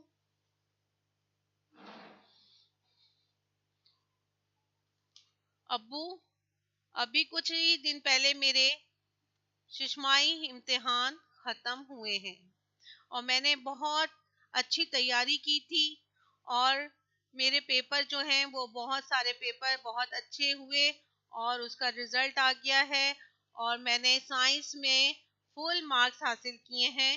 اپنے پورے اسکول میں سب سے زیادہ نمبر میرے سائنس میں آئے ہیں. باقی سبجیکٹس میں بھی, اردو, انگلش, سوشل اسٹڈیز, ان میں بھی میرے بہت نمایاں نمبر حاصل کیے ہیں اور اس طریقے سے میں نے اپنے اسکول میں ٹاپ پوزیشن حاصل کی ہے۔ آپ کی دعائیں رہیں تو میں سالانہ امتحان میں بھی پوزیشن حاصل کروں گا اور آپ کا اور امی کا نام روشن کروں گا۔ باقی سب خیریت ہے۔ امی کو میری طرف سے سلام کہیے گا، امی کی صحت کا خیال رکھیے گا، چھوٹے بہن بھائیوں کو پیار کیجیے گا۔ آپ کا فرما بردار بیٹا، جو بھی آپ کا جو نام ہے اس کو لکھیے۔ سمجھ میں آیا؟ خط جو بھی میں نے والد صاحب کے نام خط تحریر کرنے کا، یہ آپ کو جو خط ابھی میں نے کرنا بتایا ہے،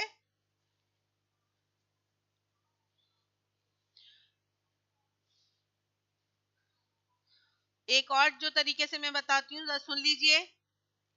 آپ کا خط موصول ہوا، پڑھ کر بہت خوشی ہوئی، آپ خیریت سے ہیں۔ آپ کی ہدایت کے مطابق میں ہاسٹل میں داخل ہو گیا ہوں۔ ہاسٹل کی زندگی گھر کی زندگی سے بالکل مختلف ہے۔ یہاں صرف کتابیں اور پڑھائی، باقی دنیا سے کوئی سروکار نہیں۔ دن رات ہم مطالعہ کرتے رہتے ہیں، پڑھتے رہتے ہیں، اور یہاں پر میں اپنا ٹائم یعنی وقت کو برباد نہیں کرتا۔ اس کے ساتھ میں پڑھائی کے ساتھ کھیلوں میں بھی حصہ لیتا ہوں، اور میرے امتحانات ہوئے ہیں، ششماہی امتحانات ہوئے ہیں، اس میں نے پوزیشن حاصل کری ہے، اور سائنس کے سبجیکٹ میں یا میتھس کے سبجیکٹ میں نے فل مارکس حاصل کرے ہیں۔ آپ کی دعاؤں سے انشاءاللہ میں سالانہ امتحان میں بھی اول پوزیشن حاصل کروں گا۔ اس کو بھی ہم نے یہاں پر یہ کمپلیٹ کر لیا اپنے نفس مضمون۔ امی کو سلام کہیے گا، امی کی صحت کا خیال رکھیے گا، بہن بھائیوں کو میری طرف سے پیار کیجیے گا، آپ کا بیٹا۔ یہاں پہ ہم نے اس کو خط کو مکمل کر لیا۔ یہ دونوں خط آپ کو آپ کی جو کاپی ہے اردو کی، اس کاپی میں مکمل کرنے ہیں۔ نیکسٹ جب میرا لیکچر ہوگا تو آپ کا یہ کام مکمل ہونا چاہیے۔ اس کے ساتھ ہی ہمارے جو یہ سبق قواعد کا کام تھا وہ مکمل ہو گیا ہے۔ درخواست نویسی میں نے لاسٹ لیکچر میں، اپنے پچھلے لیکچر میں آپ کو درخواست نویسی کرائی تھی، اس کی دونوں درخواستیں آپ لوگوں نے کر لی ہوں گی۔ تفہیمی پیراگراف کرا دیا تھا۔ اب جو میرا نیو لیکچر، آگے کا جو لیکچر ہے، اس میں واحد جمع متضاد جو رہ گئے ہیں ہمارے، اس کو ہم مکمل کریں گے۔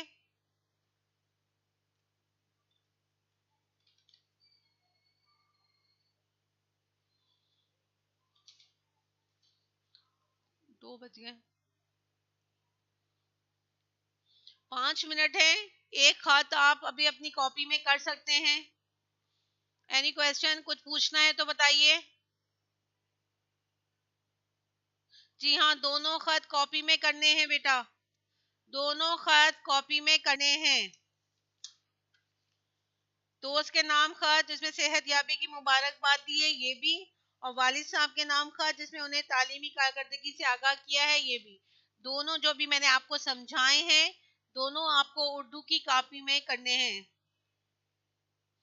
اینی کویسچن، کوئی سوال کرنا ہے، کچھ سمجھ میں نہیں آئے ہو تو پوچھ سکتے ہیں آپ لوگ۔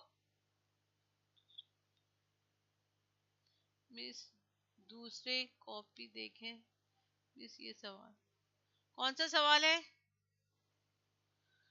بیٹا؟ اسٹڈی پیک میں کویسچن ہے، یہ دیکھیے، یہ میں یہاں پہ شو کر رہی ہوں اسٹڈی پیک، پیج نمبر 23 پہ یہ سوال ہے، یہ کاپی میں، یہ دوست کے نام خط، یہ دوست کے نام خط جس میں صحت یابی کی مبارکباد دی گئی ہو، والد صاحب کے نام خط جس میں انہیں اپنی تعلیمی کارکردگی سے آگاہ کیا گیا ہو۔ یہ دو کویسچن ہیں جو میں نے ابھی آپ کو سمجھائے ہیں، اور یہ دونوں سوال جو آپ کو ہے کاپی میں مکمل کرنے ہیں۔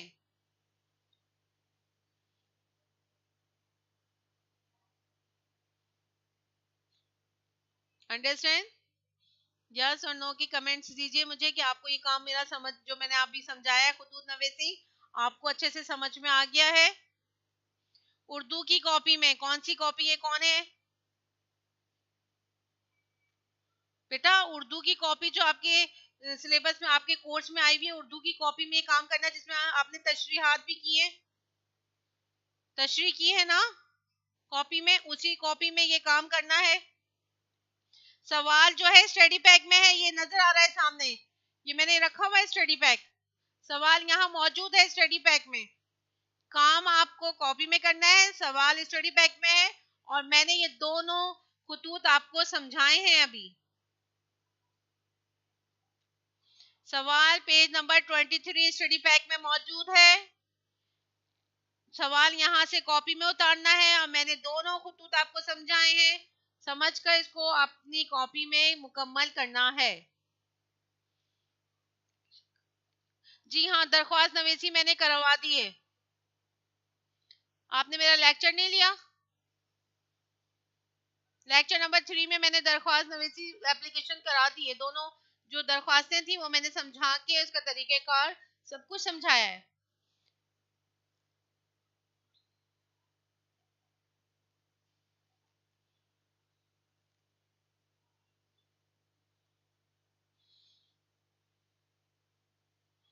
कुछ पूछना है? Any question? कॉपी समझ में आ गई जिसमें तशरीहात की थी हमने, उसी कॉपी में स्टडी पैक से सवाल उतारना है। सवाल ये पेज नंबर 23 है, यहाँ पर सवाल मेंशन है, उस सवाल को कॉपी में उतार के ये दोनों मैंने खुतूत आपको समझाए हैं, और आपको ये काम अपनी कॉपी में मुकम्मल करना है। तफहीमी पैराग्राफ भी मैंने करा दिया था दरख्वास्त के साथ, एक बार और करा देते हैं।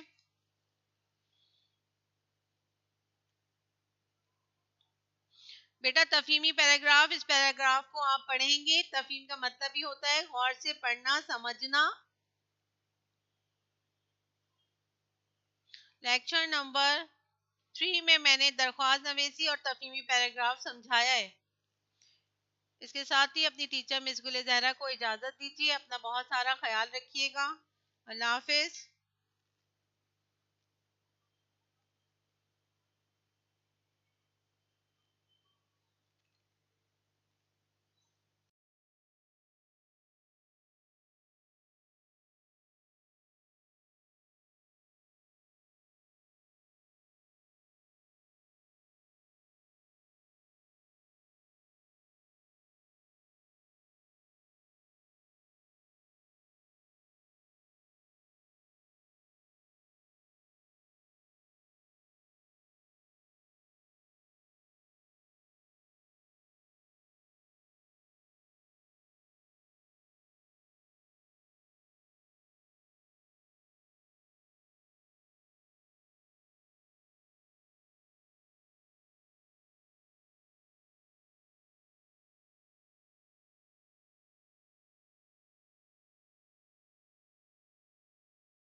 Assalamu alaikum students. I hope you all are fine.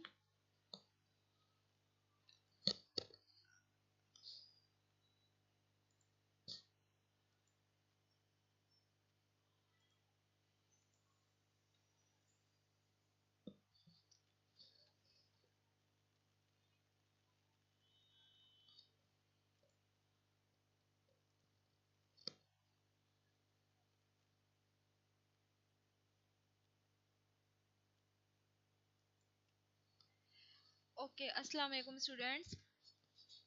I'm your science teacher, Miss Fiza, and in our previous lecture we have discussed the luminous and non-luminous objects. All right. So we will continue from our previous lecture. Just take a look over these definitions, and please do tell me in the comments, can you see the screen?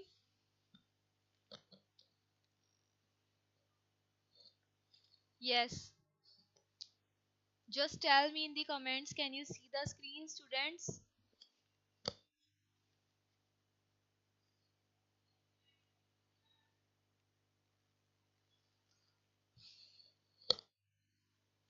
Okay, let's start.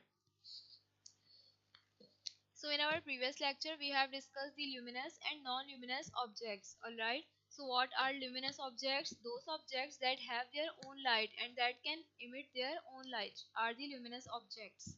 And what are the non-luminous objects? Those objects that don't have their own light, they reflect the light of luminous sources. Right? Like what are the examples of luminous objects? Sun, stars, fire, bulb. All these objects are luminous objects. While what are the non-luminous ones?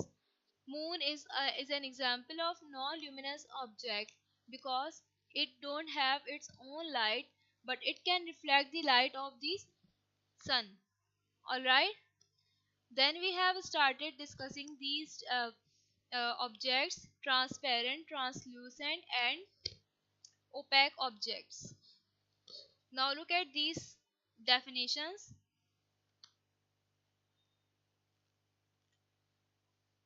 Screen is not showing. Okay, just give me a second. Just wait for a second.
Alright student, now you can see the screen.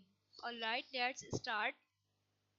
So basically we are discussing about the transparent objects, translucent objects and opaque objects. Right?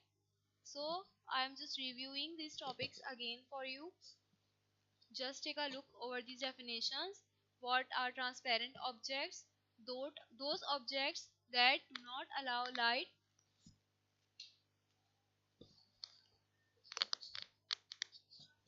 Just give me a second. Alright. So what are the transparent objects? Those objects that allows light to pass through them, and we can see through them clearly. Like you can see here in this picture. This is the acetate sheet. Okay. Just wait a second. What is happening? Okay, student. Now can you see the screen? Just tell me in the comments. It's too late.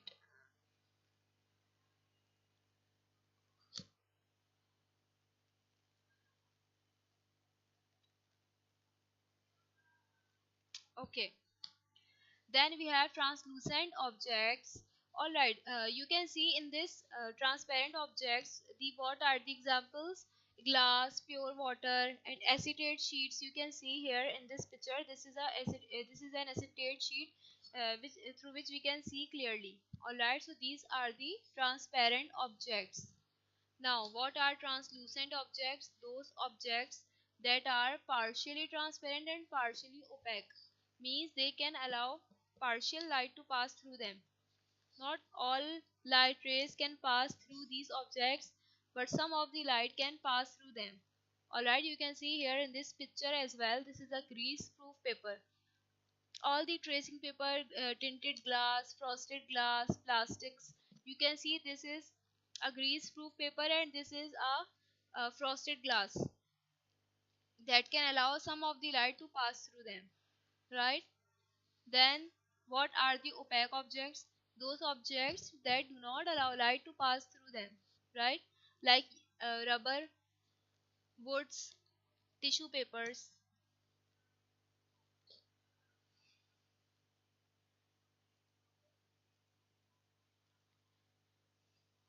Students, can you see the screen?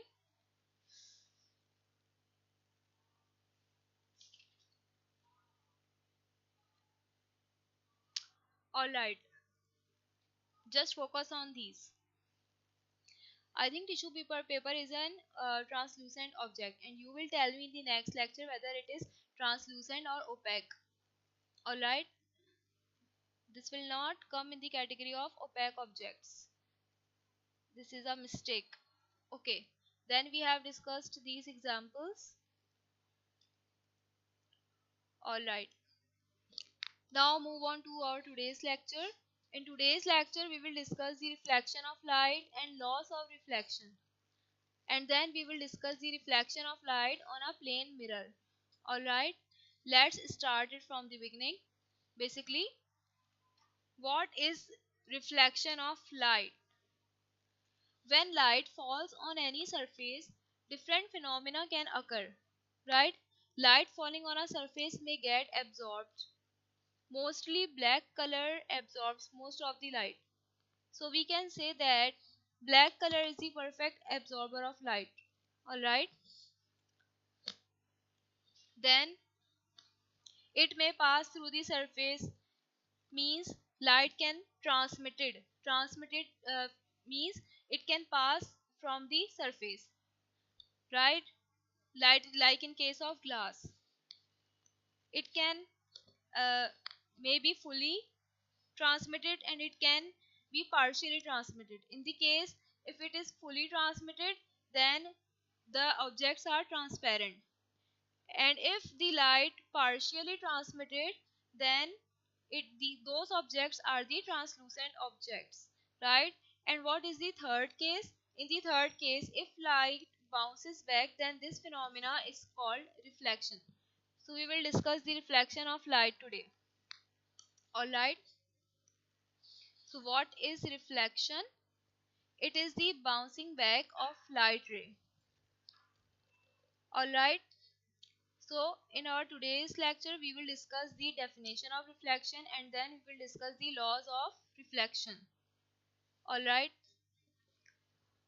before starting this topic, let's talk about some definitions that we will learn in this chapter. Alright, now what is the definition of reflection? The bouncing back of light rays on striking the surface. Right?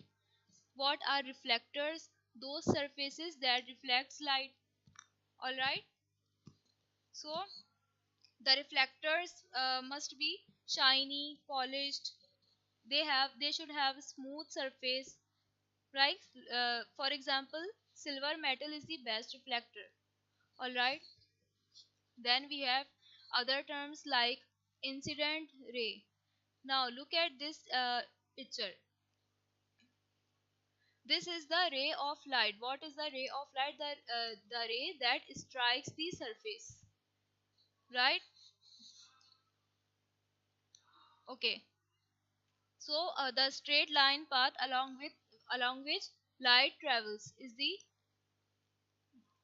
ray of light. And what is incident ray? The ray that strikes the surface. We will call that incident ray. Now focus on this diagram. This is the incident ray. All right. Yes, Muhammad Ali. Beta, we have started the chapter light. Okay. Let's continue.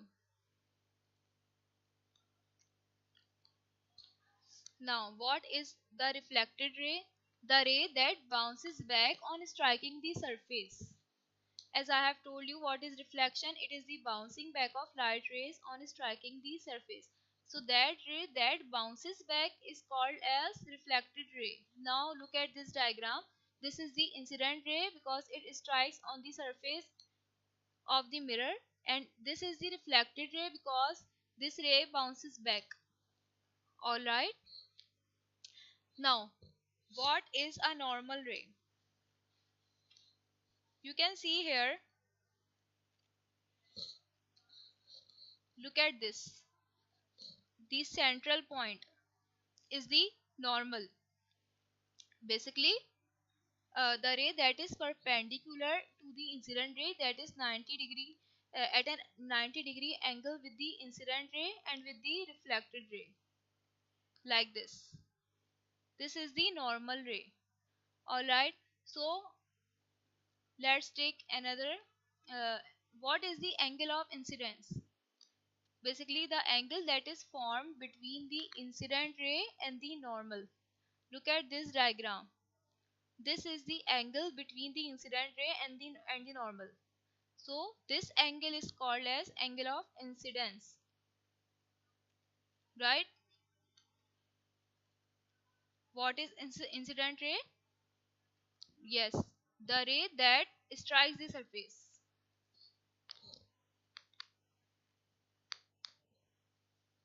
Alright. Now focus on my lecture, Mantasha. Okay. And what is angle of reflection? Now look at this diagram. The angle that is formed between the reflected ray and the normal. What is angle of incident? The angle that is formed between incident ray and normal.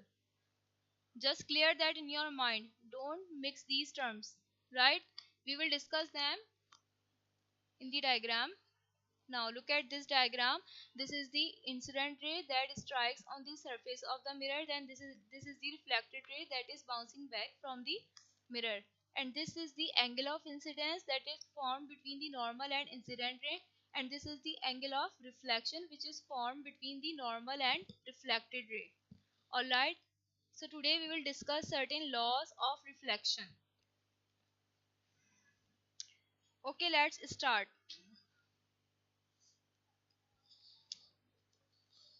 There are certain laws of reflection. Alright. Now what is the law of reflection? The angle at which the incoming ray strikes the mirror is the same as the angle of reflected ray. means these both the angles should be same. Now look at this diagram. Alright, Famia. Okay. Now is my voice clear now? Okay.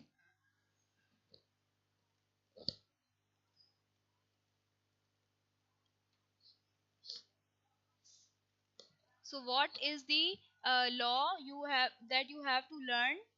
The angle at which the incoming ray strikes the mirror is the same as the angle of reflected light ray. Like you can see here in this diagram, incident ray and refracted ray lies at the same surface.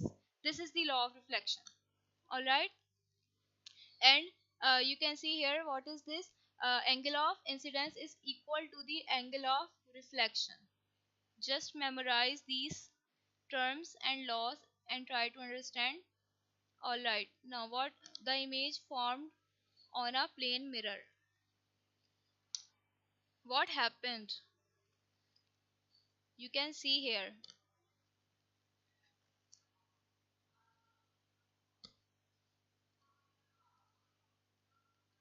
Alright, who is this Imaz Arts?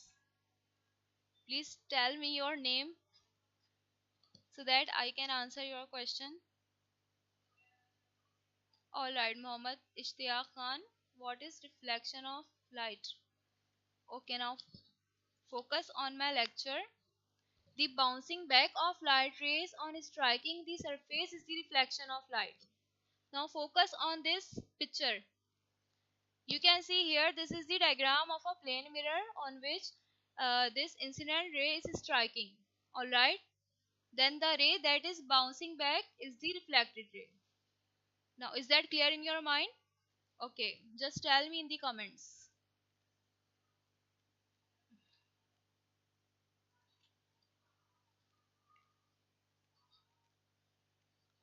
Alright.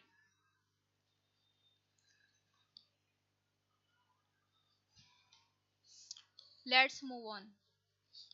So basically what happens when we stand in front of a mirror, we see the image of ourselves. But how we can see ourselves? Due to the reflection of light rays. Alright, what happens? Now focus on my points that I am saying. What happens when light strikes on our body? It reflects into the mirror. Then it enters into our eyes and we can see our image. Right? This is the whole phenomena that is happening when we see our image in the plane mirror.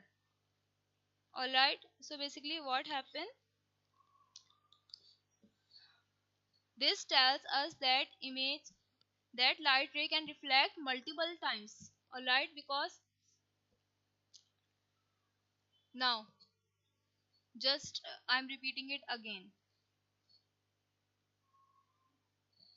Okay, Musfira,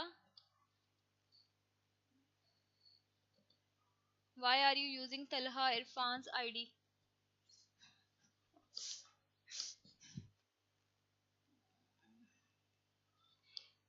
Myra, you are using Mohammed Ishtiyaq Khan's ID.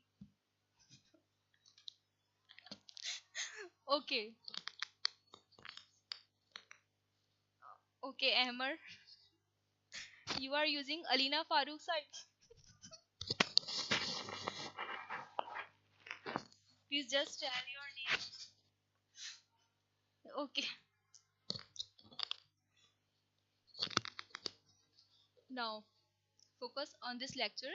We have started our lecture number 2 from today. We have started the reflection of light. First of all, you have to learn this word reflection. What is reflection of light is. So basically, when a light strikes on the surface, then it bounces back due to reflection. Okay, let's discuss it from the start. Okay, let's discuss it from the start. First of all, Just focus on the reflection of light.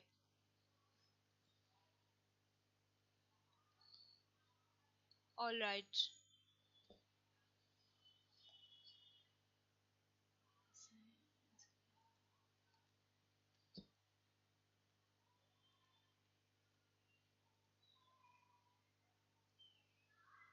Okay, what happens when light falls any surface? Different phenomena can occur. I am revising it for you. Okay, so light falling on a surface can be absorbed into the surface.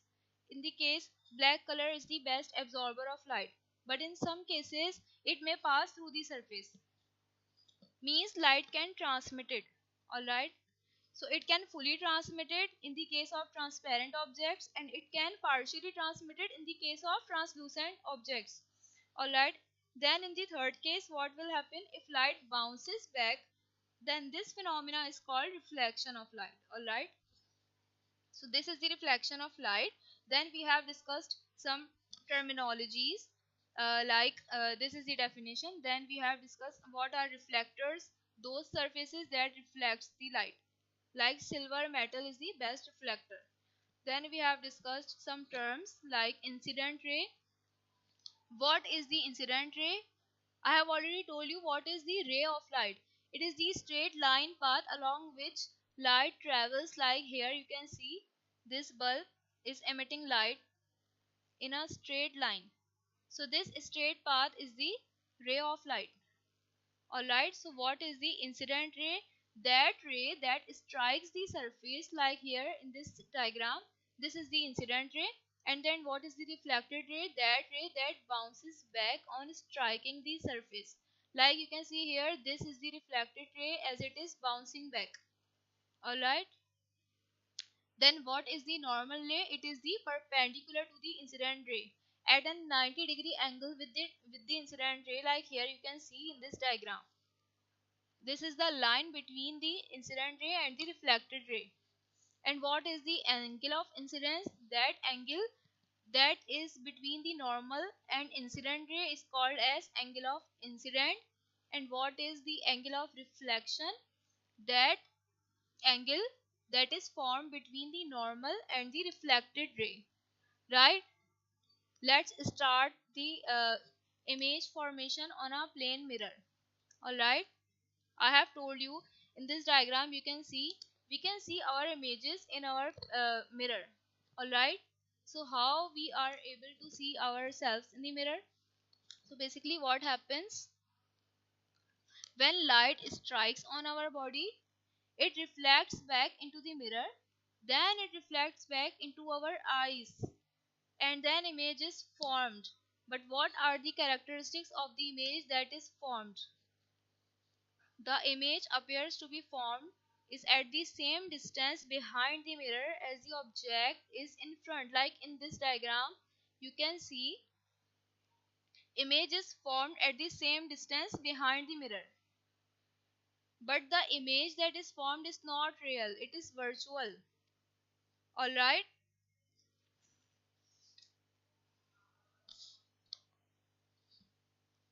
Means the image that is formed is not actually formed, but we can see it due to reflection in our eyes.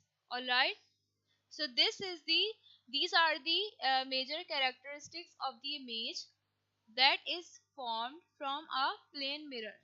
Alright, and the image is laterally inverted, like if we flip a picture. Yes. Alright. So this is our today's lecture. If you have any questions regarding this, you can ask me in the comment. Alright, Maha, law of reflection बता दें. Okay. Mohammed Mas Abbas, don't write senseless comments. Okay. Okay, Maha, I am repeating. Now look at this. These are the law. This is the law of reflection. What is the law of reflection? The angle at which the incoming ray strikes the mirror is the same as the angle of reflected ray. You can write down it in the equation form, as here it is written: angle of incidence is equal to the angle of reflection. Like here in this diagram, now focus on this. Both the angles are same. If the angle of incidence is 30 degree, then the angle of reflection should also be 30 degree. These are the laws. Okay.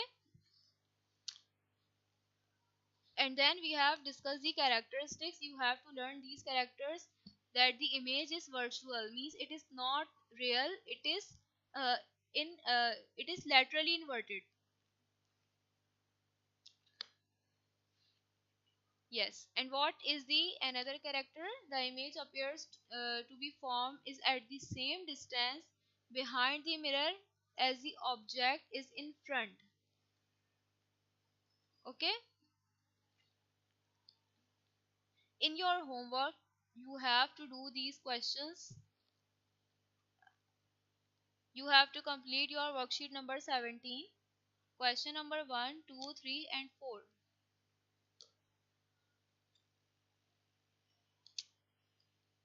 Okay, Anamta.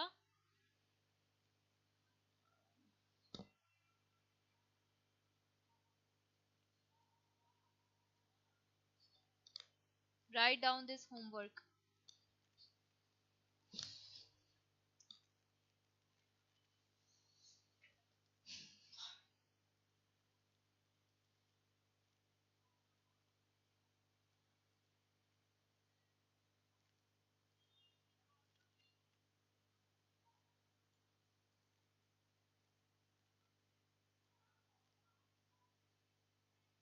Now, is that clear in your mind?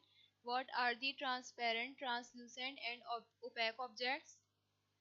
Let's focus them again. Alright, Hamza. Okay. Yes, Hafsa, I am telling you the homework. You have to complete the worksheet number 17, question number 1, 2, 3, and 4. Okay?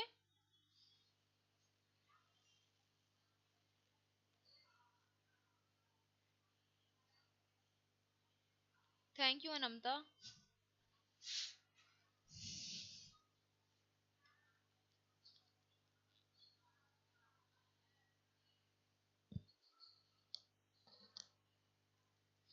Okay, note down the homework.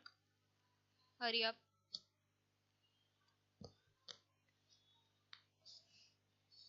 Okay, class.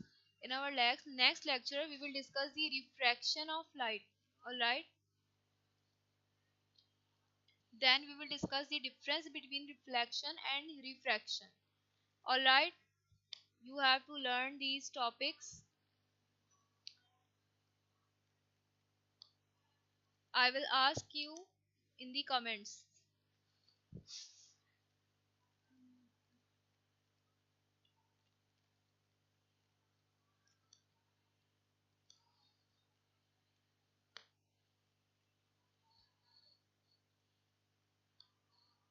If it is there any confusion, then you can ask me in the comment. Talha Irfan, rule of reflection of light बता दें. Beta, laws of reflection are the same. Laws and rules are the same.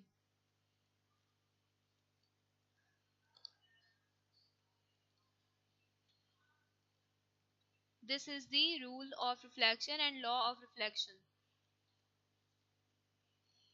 Alright? Just note down this.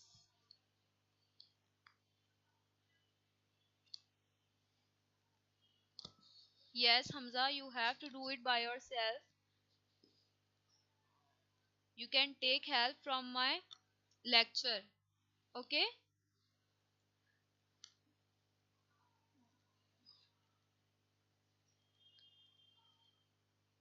I am showing you the slides again. Just okay. We have started reflection of light, in which we have discussed the laws of reflection. What is reflection? Then we have discussed certain terms of in the reflection of light. Then we have discussed the law of reflection.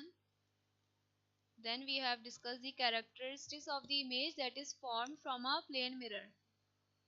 Yes, then at the end of the lecture I have given you this homework. Please do complete your homework.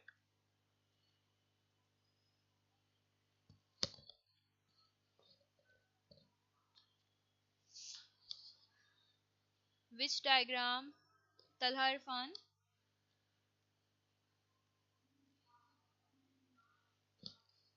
You have to draw this diagram.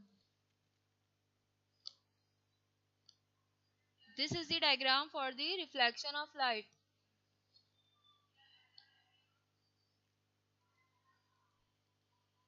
Please do not draw this diagram, okay? Alright, Mas Abbas.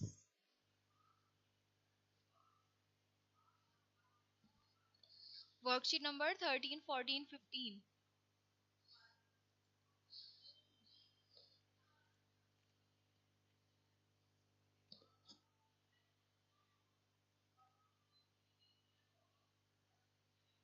Yes, you have to complete these by yourself. Okay, Mas, I'm repeating. Just look at these slides and take a screenshot.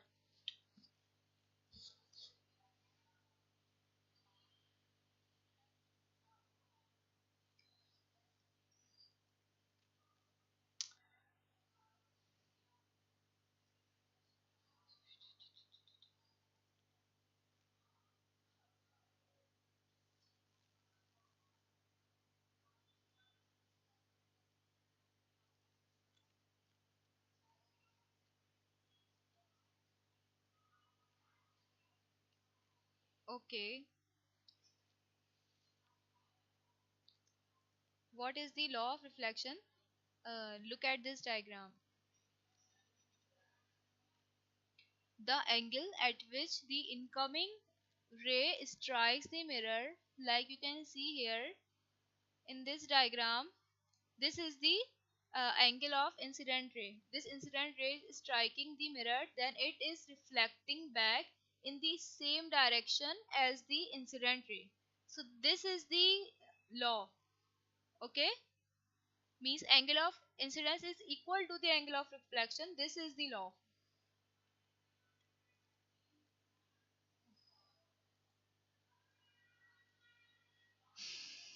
In the next lecture we will discuss the refraction of light. Okay class. All right, Anamta.